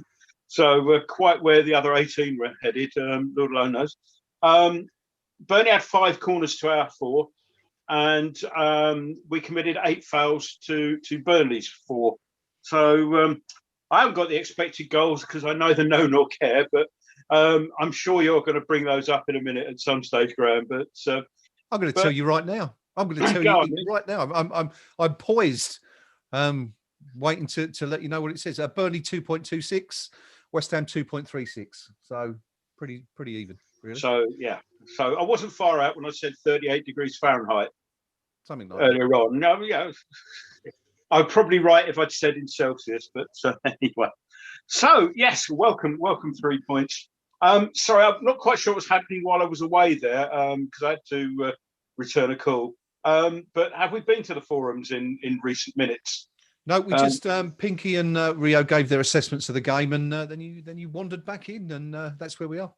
Okay, well, let's have some comedy value. Should we go at Pinky first, then how up the Clarets taking it? Which side I think, to be fair, they've been quite balanced, actually. You know, I think there's been a lot of honesty on their forum this evening, whereby they're acknowledging they've been beaten by the better team. And, you know, here we go, beaten by a better team on the night who played with more intensity, pace and power than us. We were overrun in midfield for much of the game by a team who wanted it more than we did. Vino Blanco, absolutely spot on there, my friend, because that's a perfect summary of what they've seen tonight. All the way through here, though, it is, here you go, one of the most one-sided 2-1 results I've ever seen. Taffy on the wing, well played West Ham, exclamation mark. Perhaps it's Ambrosius Stew. He's got across to supporting Burnley, but you know, they got their tactics right and executed the game plan. You win some, you lose some. Oh, not all the time, I can assure you of that. Elizabeth, you know, they didn't want it more than us. They were just better on the night. Disagree, Elizabeth. I think we wanted it far more. And I think our attitude was bob on tonight.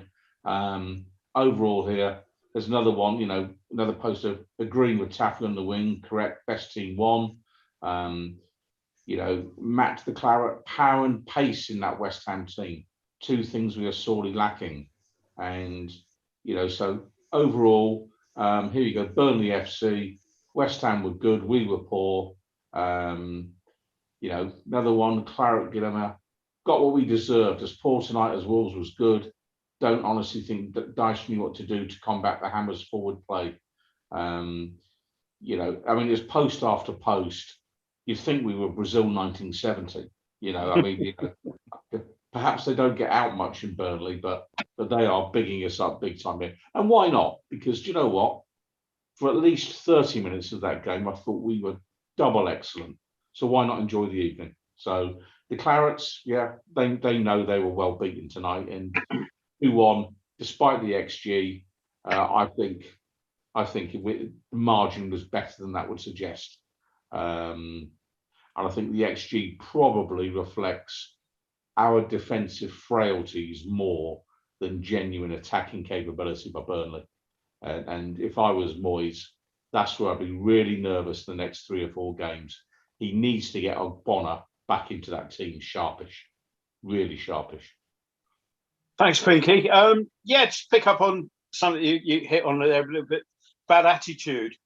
And one of the things, I mean, I think disappointed is the wrong word, but well, it didn't disappoint me, but I think Burnley disappointed insofar as we had that, as Graham pointed out earlier on, the end of season factor where it's we're not going to go down and or we feel unlikely that we're going to go down. And but in the past, you might have had a sort of an attitude from Burnley whereby they'd have wanted to mess things up for us, even whatever position they were in. And I didn't get that tonight. They didn't seem to be that. Look at them, they're talking Champions League. Let's show them Champions League sort of thing. And I didn't get that impression from Burnley, rightly or wrongly. And I'd have been disappointed had I been on their side of things. Thankfully, I'm not, and neither are most of the people on our forum. So, which is a bit of a link there to Rio. How's it looking over there? Yeah, it's looking. Everyone's quite understandably absolutely delighted. A couple of little dissenters about a couple of things, but just going to a couple of comments. Iron Hammer 14. Another one that could have been 5-1. But our inefficiency in front of goal means we have to go for a heart attack instead. Oh, and as I slew that, my iPad, just as everybody, it just failed on me. Once it reboots, I'll come back to me once it reboots. Okay, it's back. Oh, we're back. Okay. Yeah, Mayday. A great result. No, I think my iPad is dying on me. We'll come back to you in a minute, Rio, because I've got the transcript of Antonio's interview here. So whilst you're feeding the hamster or whatever it is, powers your iPad, Antonio, I'm buzzing, to be fair. It's been a great season. I'm over the moon. I'm a bit disappointed not to get a hat-trick. I had chances. It's a tough place to come. You dread coming up here. It was pointed out his celebrations were a little bit muted. And he said, well, yeah, I've had a couple disallowed by VAR. I thought, I don't want to be out there doing a dance and the goal gets disallowed, so I've toned down the celebrations. A couple of times I've been about to do one and a handball or whatever, VAR has killed it. It'd be unbelievable if we qualify for the Champions League. Everybody wants to play in the Champions League. I've been here a few years and there have been so many seasons where we're fighting to stay in the league. And now we've got the opportunity for top 4. It's a dream come true and we'll keep fighting. We'll keep pushing. So that's the transcript from Antonio. Bring you more when we hear from David Moyes or anybody else. But how you doing there, Rio? Yeah, I've had the squirrel going around the wheel. He's fine. We're back up and running. Okay. Captain Corelli. We played like Brazil at times, but they still put me through the shredder. All in all, it was a great match. Benny was looking good, and Lanzini had a solid match too. I thought Fornells went about his business quietly and efficiently. Even Diop perked up in the second half. Excellent by Dawson. He was back to his best tonight. And Antonio was in beast mode in the first half. Mayday. A great result, but at times our play was outstanding. But it's so criminal we didn't score for more of the chances we created. Burnley was still in it right till the end. We've got to be more ruthless at times. Wolf 359's put, I don't think I've ever been annoyed before about a win before, but tonight's annoyed me. We were so good going forward, apart from the most important bit, putting the ball in the back of the net. We won, and it should have been a footballing daylight robbery if Burnley had got something from it, but we still let them in with a chance towards the end.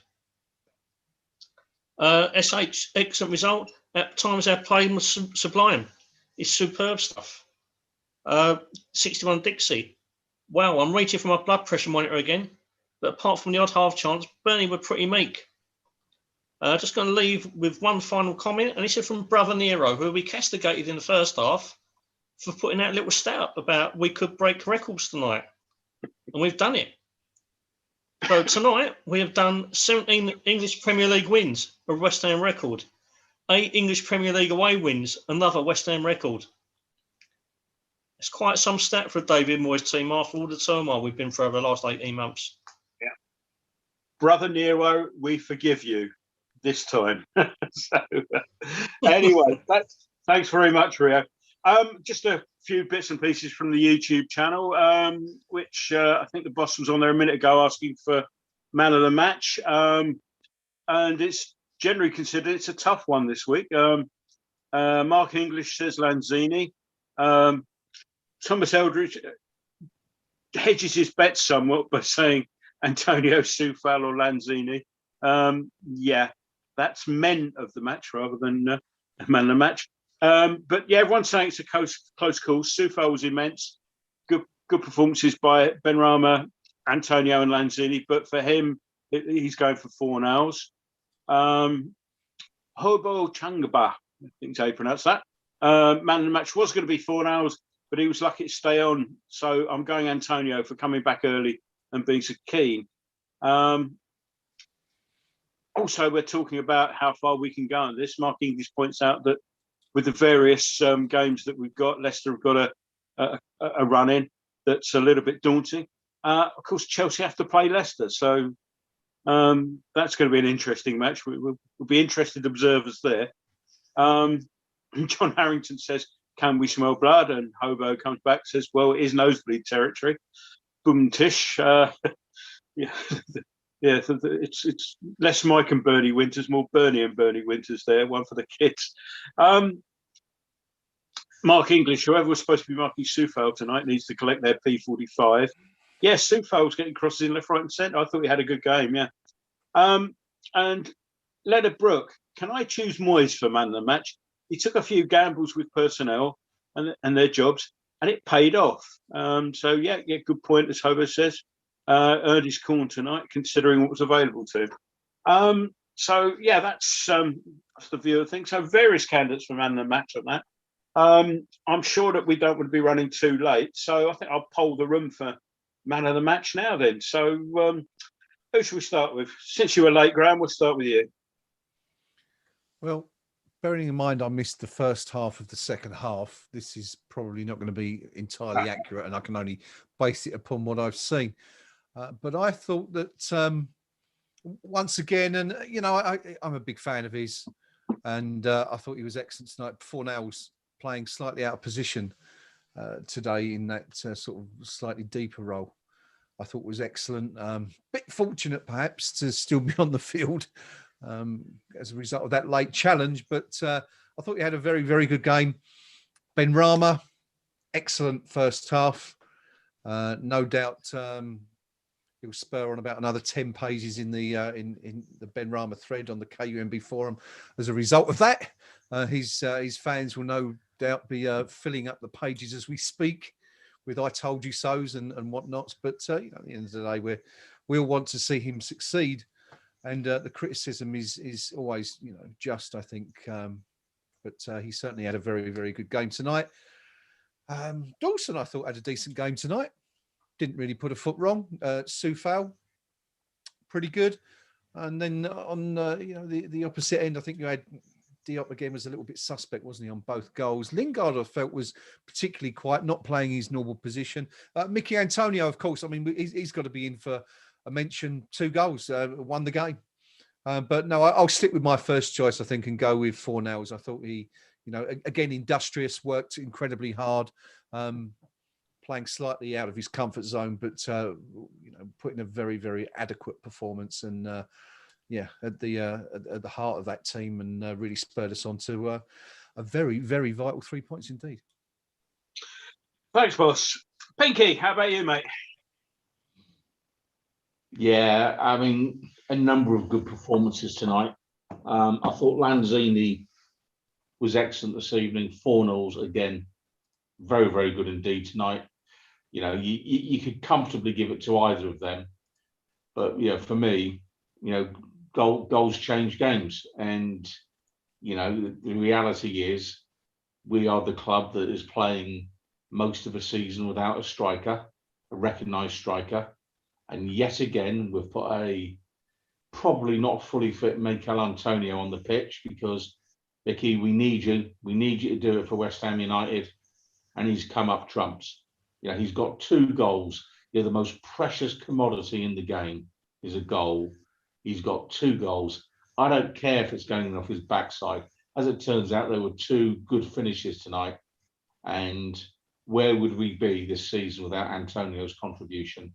And, hats off to him. I thought he played a bit within himself because, he's clearly managing his physique, but he got the crucial goals. And for me, he was the man of the match because of that.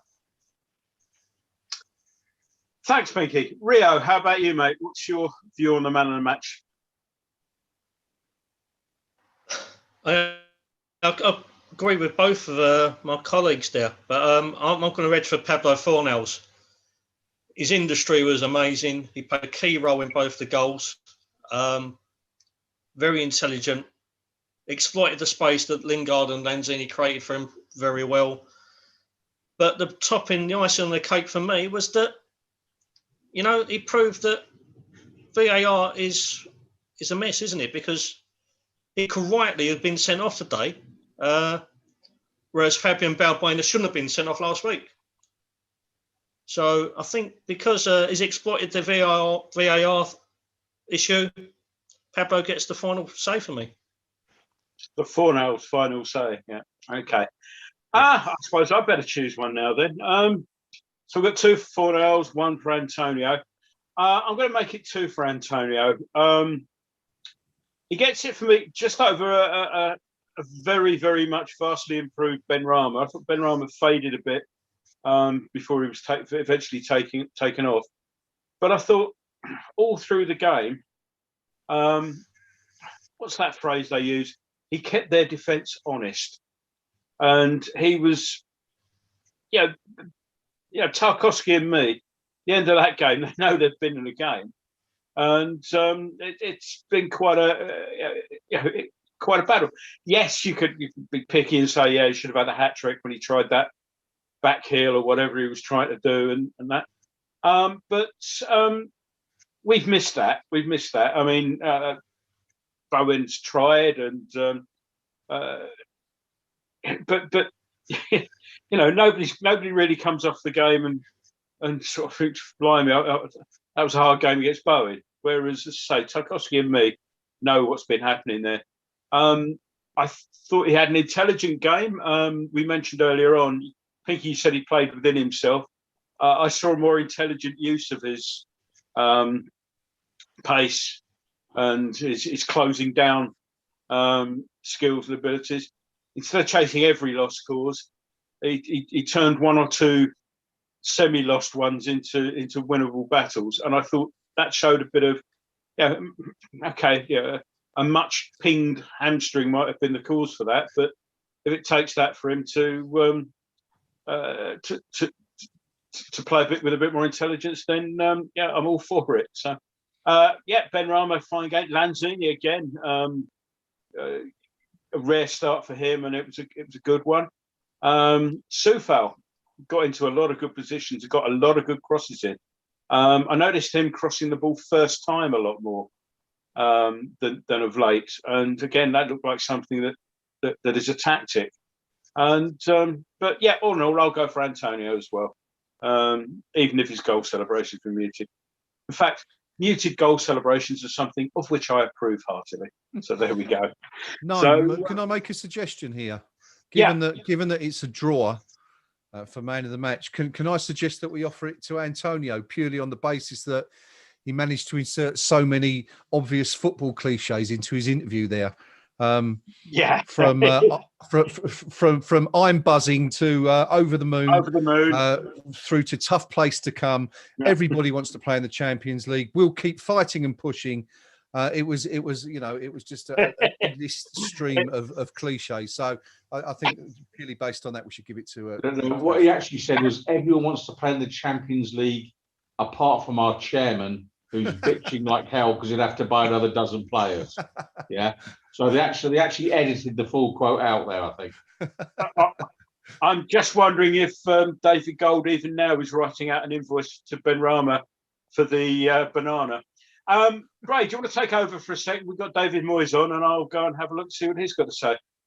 All right. I'm coming in cold here because I haven't got anything prepared. But let's. What have we done? We've done man of the match. Have we done everybody's man of? Well, you did that, didn't you? You did everyone's man of the match. We've done the 2 forums.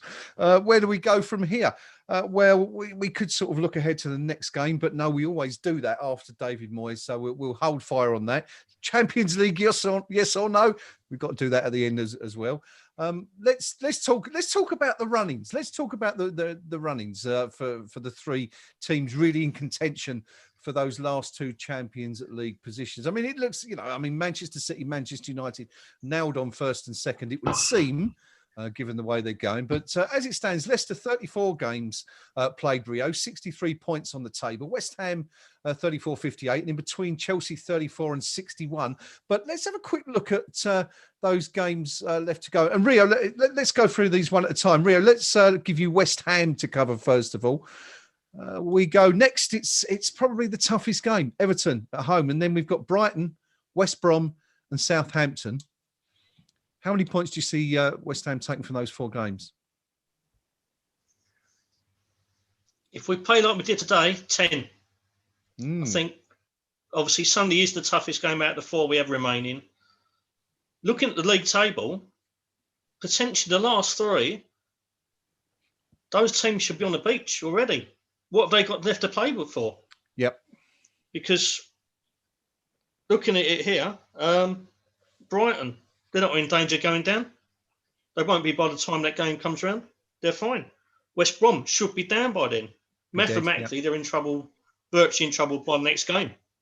And Southampton, they're a bit of an enigma. And but with nothing to play for, what are they going to offer us?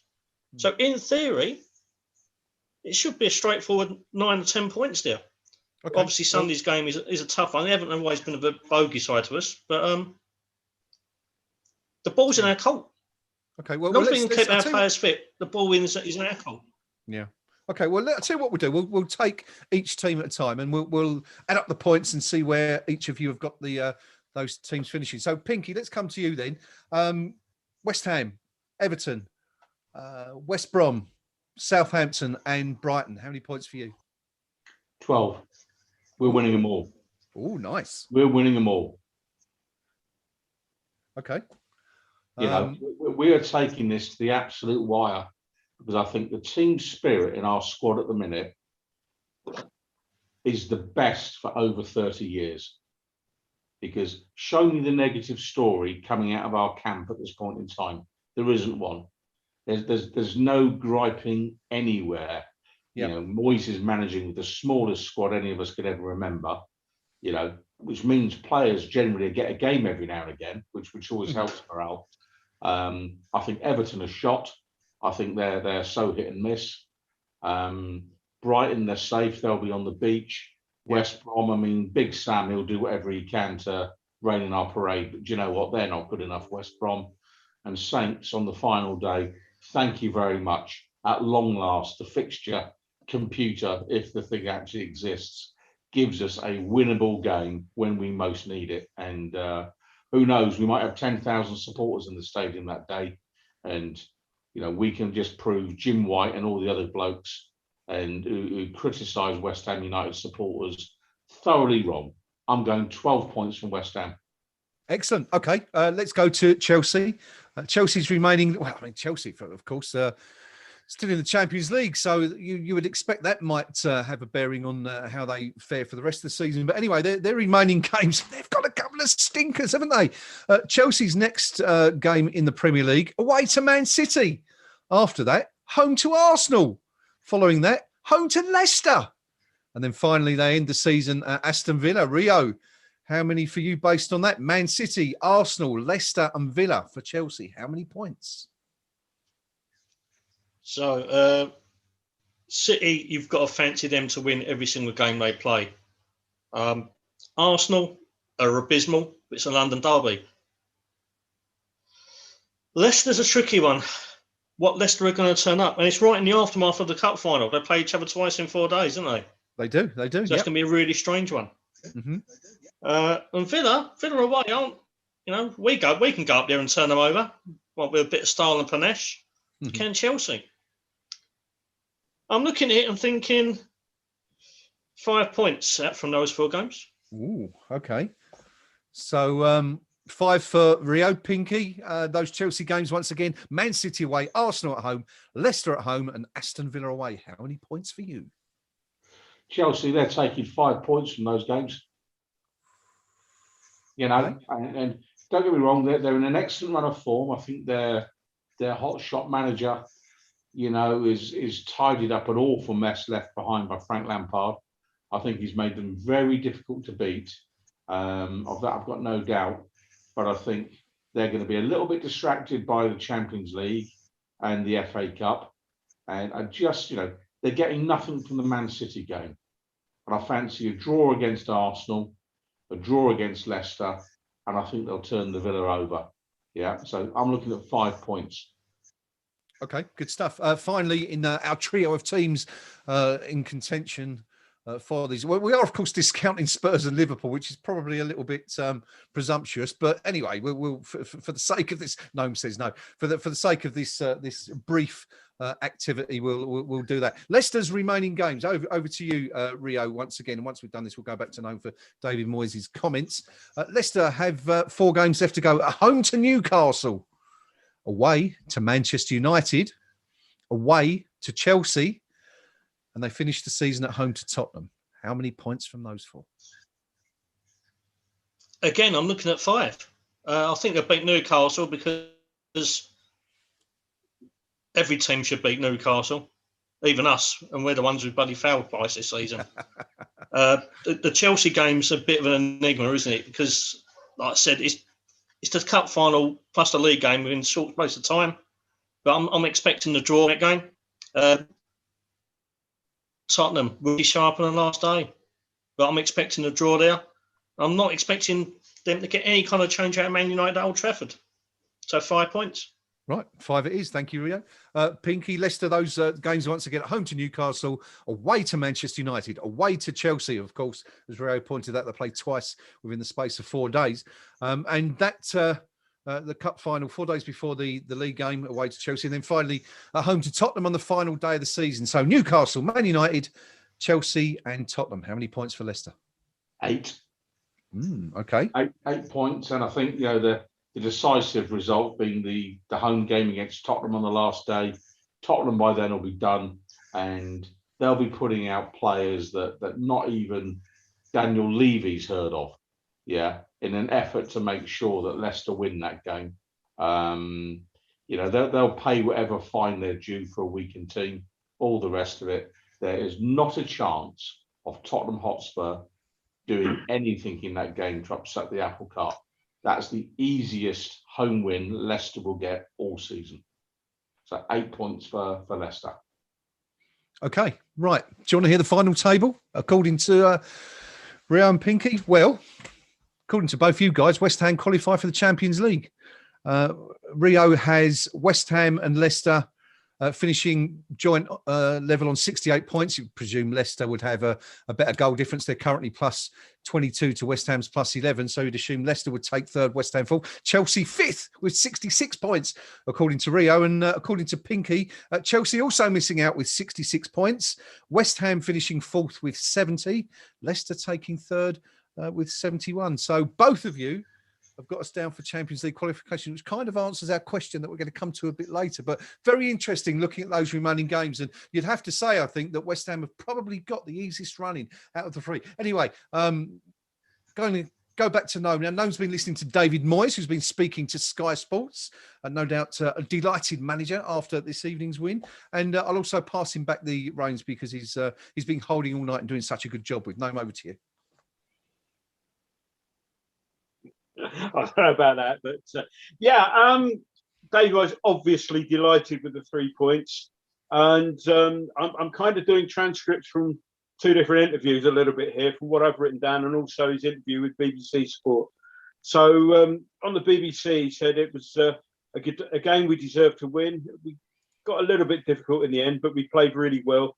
We created opportunities and didn't take them, but overall we did a really good job. Antonio made a great impact. He's come back in good condition, in good shape. couple of times he took an opportunities when he should have passed. He's a big influence in the team, and we're glad to have him back.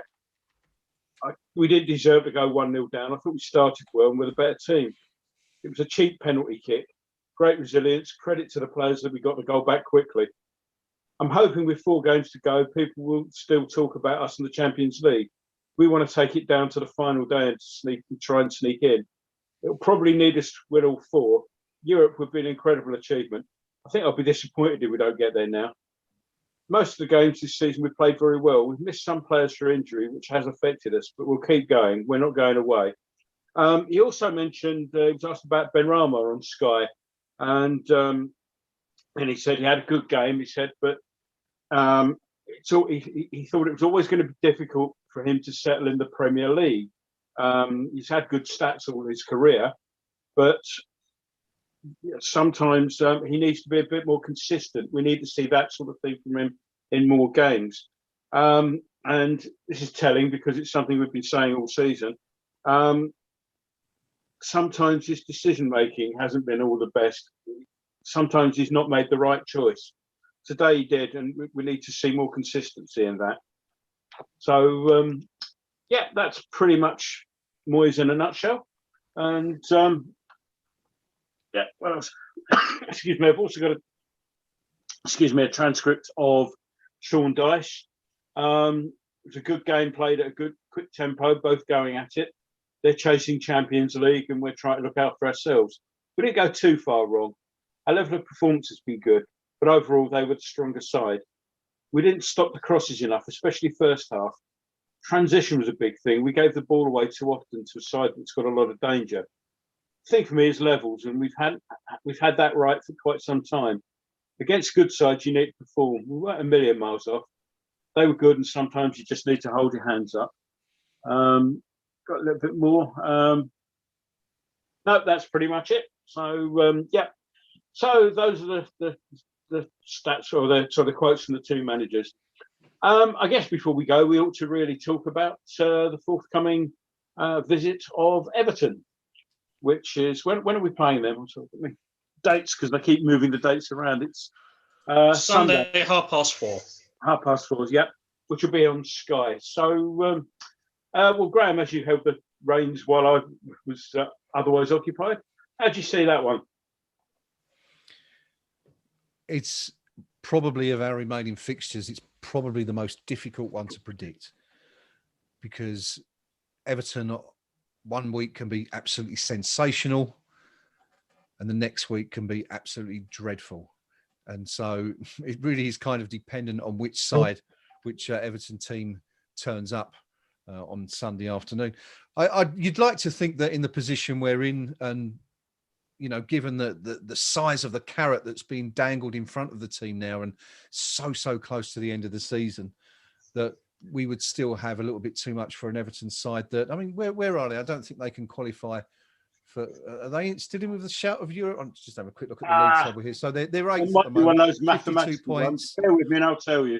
Yeah, they've got 52, so they're six behind us, a game in hand. So they're not that far behind. But I would still expect West Ham to have too much for Ancelotti's side, which is, you know, when you consider where we both were at the start of the season. When you remember, we went up there, didn't we, in the Carabao Cup, and they absolutely played us off the park. You know, scored 4 goals. We looked dreadful. We were obviously missing a couple of players, but you know, we've really turned it around. And yeah, you know, with knowing that we're so close and knowing that this is such a unique position for West Ham to be in, and you know, the chances of it happening again, you know, we'd like to think that Moyes is going to have us in a similar position next year, but you know, it's going to take an awful lot to do it.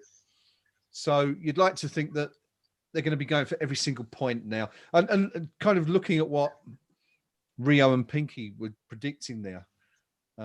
It looks like we're going to need to take at least 9 or 10 points as a minimum to qualify for the Champions League. And that's assuming that Chelsea and Leicester, you know, do drop points.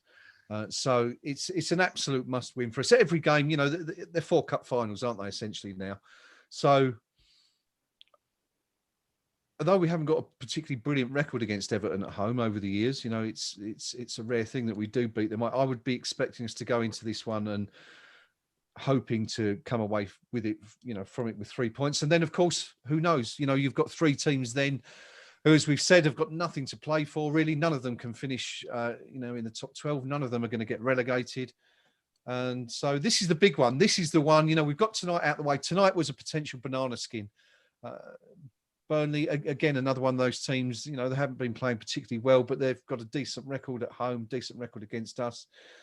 So I would be inclined to suggest that tonight's was probably the toughest game of the five. But certainly, I think out of the remaining four, that Everton game is going to be a huge game. And of course, with, you know, with the other matches, Chelsea playing at Man City, this could put us level on points with Chelsea if we were to win it. So yeah, I'd be expecting us to put in a good performance and probably come away with 3 points on this occasion, anyway.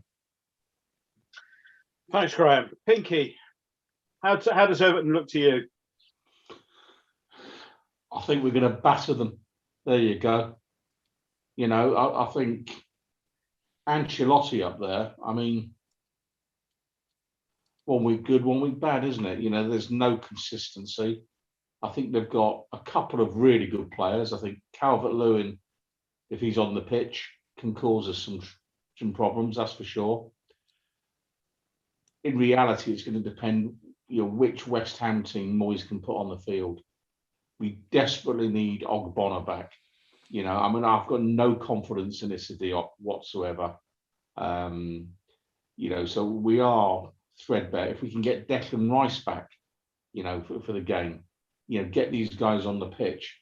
If we can just get one of our, you know, of say Masuaku, Rice, or Ogbonna on the pitch, I'm very confident that we'll beat Everton. So I just don't think their heart's in it. I don't think they really want to finish much further up the table.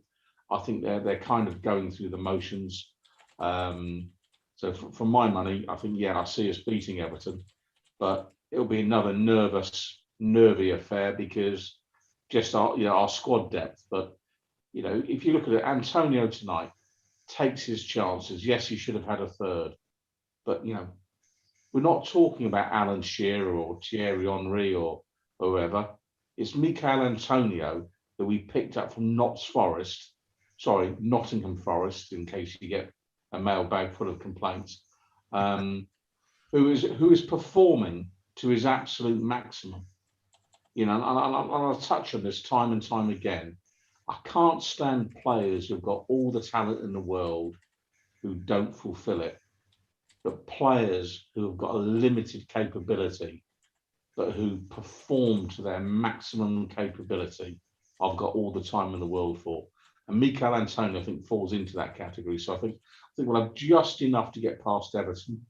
You know, if I was nervous, it'd be we're in the box seat on the final game of the season, and it's Saints at home, and there's the banana skin.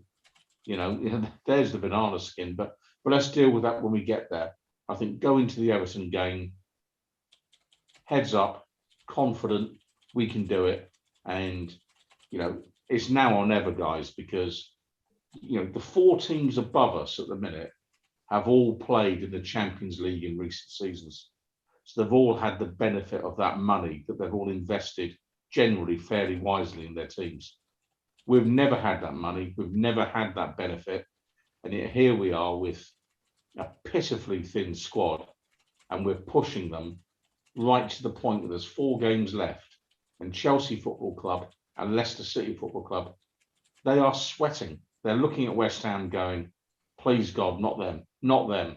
You know, every police force in Europe is sat there going, please God, not West Ham, not West Ham. Well, I'm sorry, Guardia Civil, you know, we're coming. Yeah, we're going to rock up in Spain in the autumn, and we're going to have some of that. Barca who? Yeah, you must be joking. We're having them. Yeah, there you go. That's my prediction. Cheers, thanks, Pinky. Rio, Everton. I'm erring on the side of caution. Historically, they're a bogey side, and we've got an appalling record at them in recent years at home. When I say recent years, I mean the last 50 or 60. Recent for me. And they haven't won for 4 games. Yeah, they haven't won for 4 games. And they're just such a Jekyll and Hyde team that are they going to show up this week of all weeks? Pinky's made a point about Dominic Calvert-Lewin. It's absolutely valid. Unless we get Andrew O'Connor back, he could be a real pain for us and really can make us suffer. Gylfi Sigurdsson's been a bit resurgent in the last few months, and he's a player I've always kind of rated. He's getting on a bit, but he can still hurt us. I think, again, Pinky's spot on. It's about who we can put on the pitch. And I think this is for the whole running. You know, if we keep Mikel Antonio completely fit for the last 4 games, the Champions League is on. Because when he plays, our whole style of play alters. You know, we've got such a dynamic. We hit on the counter. We've got somebody who can hold the ball up and create the space for like the likes of Fornells and Lanzini and Lingard to exploit. And Mikel Antonio is absolutely key to that. Keep him fit. It's on. Sunday, I think it's going to be a draw. I think it's going to be Calvert-Lewin's going to get a goal. I think it's probably a 1-1 draw. But yes, I think it's going to be our toughest game because I think it's the historical thing. You know, every time I think about Everton, I've got so many horrendous memories of it that I just can't shake that. Thanks, Rio. So you're going for a draw. I guess it's incumbent on me to give my view. I think we'll win. I appreciate the bogey team type thing, but when you look back at it, we have won in recent years. We did go through a spell where we play them off the park and suddenly find we've lost 3-2 to a last-minute goal somehow. And, that both home and away. I don't think the players that we've got out there are kind of encumbered by that history type thing. Graham mentioned the 4-1 up at Goodison in the League Cup, but it was a League Cup side where it looked for all the world that the phrase "bigger fish to fry." That team selection had "bigger fish to fry" stamped all over it, if you like. And we went and won up there in the league. Late goal, maybe, but we still won, and we deserved it just about. So, I think we'll win. I think Sunday we'll win. Assuming, as we're all doing at the moment, which is not a given, of course, that Chelsea go down to Manchester City. That would put us level on points. Although at the moment they've got an 11-goal superior goal difference to us, Chelsea. So I don't see that altering, even if it is Manchester City. I don't see that altering too much in our favour. Slightly though it would be if we won. But you get level on points with people. You were going through Leicester's fixtures. Who have they got next weekend? So I missed the beginning of that section. Leicester are playing Newcastle. Yeah, so you'd have to fancy them to do that. But again, Newcastle are unpredictable. They've got weird points here and there. And Leicester can blow a bit hot and cold. If bizarrely Leicester lost that one, is it St James's Park? It's at Leicester at home. Okay, you'd expect to win, but let's just say bizarrely that didn't happen. Suddenly it gets all a little bit bunched up there and all that. But as I've said all season, I'm still not looking at Champions League. I just want us to win every game. I'm looking at, and it's going to Antonio cliche territory, each game as it comes. I think we'll beat Everton, and we'll see where we are at the end of that, and go forward after that. So it's getting towards 11 o'clock, which I think, gentlemen, would be as good a time as any to wrap this up. Hope you agree. So West Ham 1-0 down after 19 minutes. 2 minutes later, Antonio equalises, and not long after that, it's 2-1. Antonio had further chances. We could have had further chances. A third goal would have had me in the money, thanks to my old works pontoon, which doesn't look like that's going to happen now. Thanks, guys. But, nevertheless, I'm sure they have better things on their mind than my pontoon win. 3 points. We move up into 5th place above some team from North London. Sorry, I can't quite read it on there. They're a bit behind us in the table, but whoever they are. 5th position, looking good for Europe one way or another. Many, many thanks to the Pink Palermo and Rio for helping me out in the thankless task of sitting in the boss's chair. Thanks for the boss for turning up eventually. Thank you all, those of you who've watched, those of you still awake. Thank you for watching. It's been a lot of fun. And until Sunday, we'll say goodnight, Pinky. Good night, all. It's good night from Rio. Good night, chaps. And it's good night from Graham. Good night, all, and it's a Champions League yes from me. I'm not asking a question. And it's good night from me. Good night, everyone. Thanks for watching.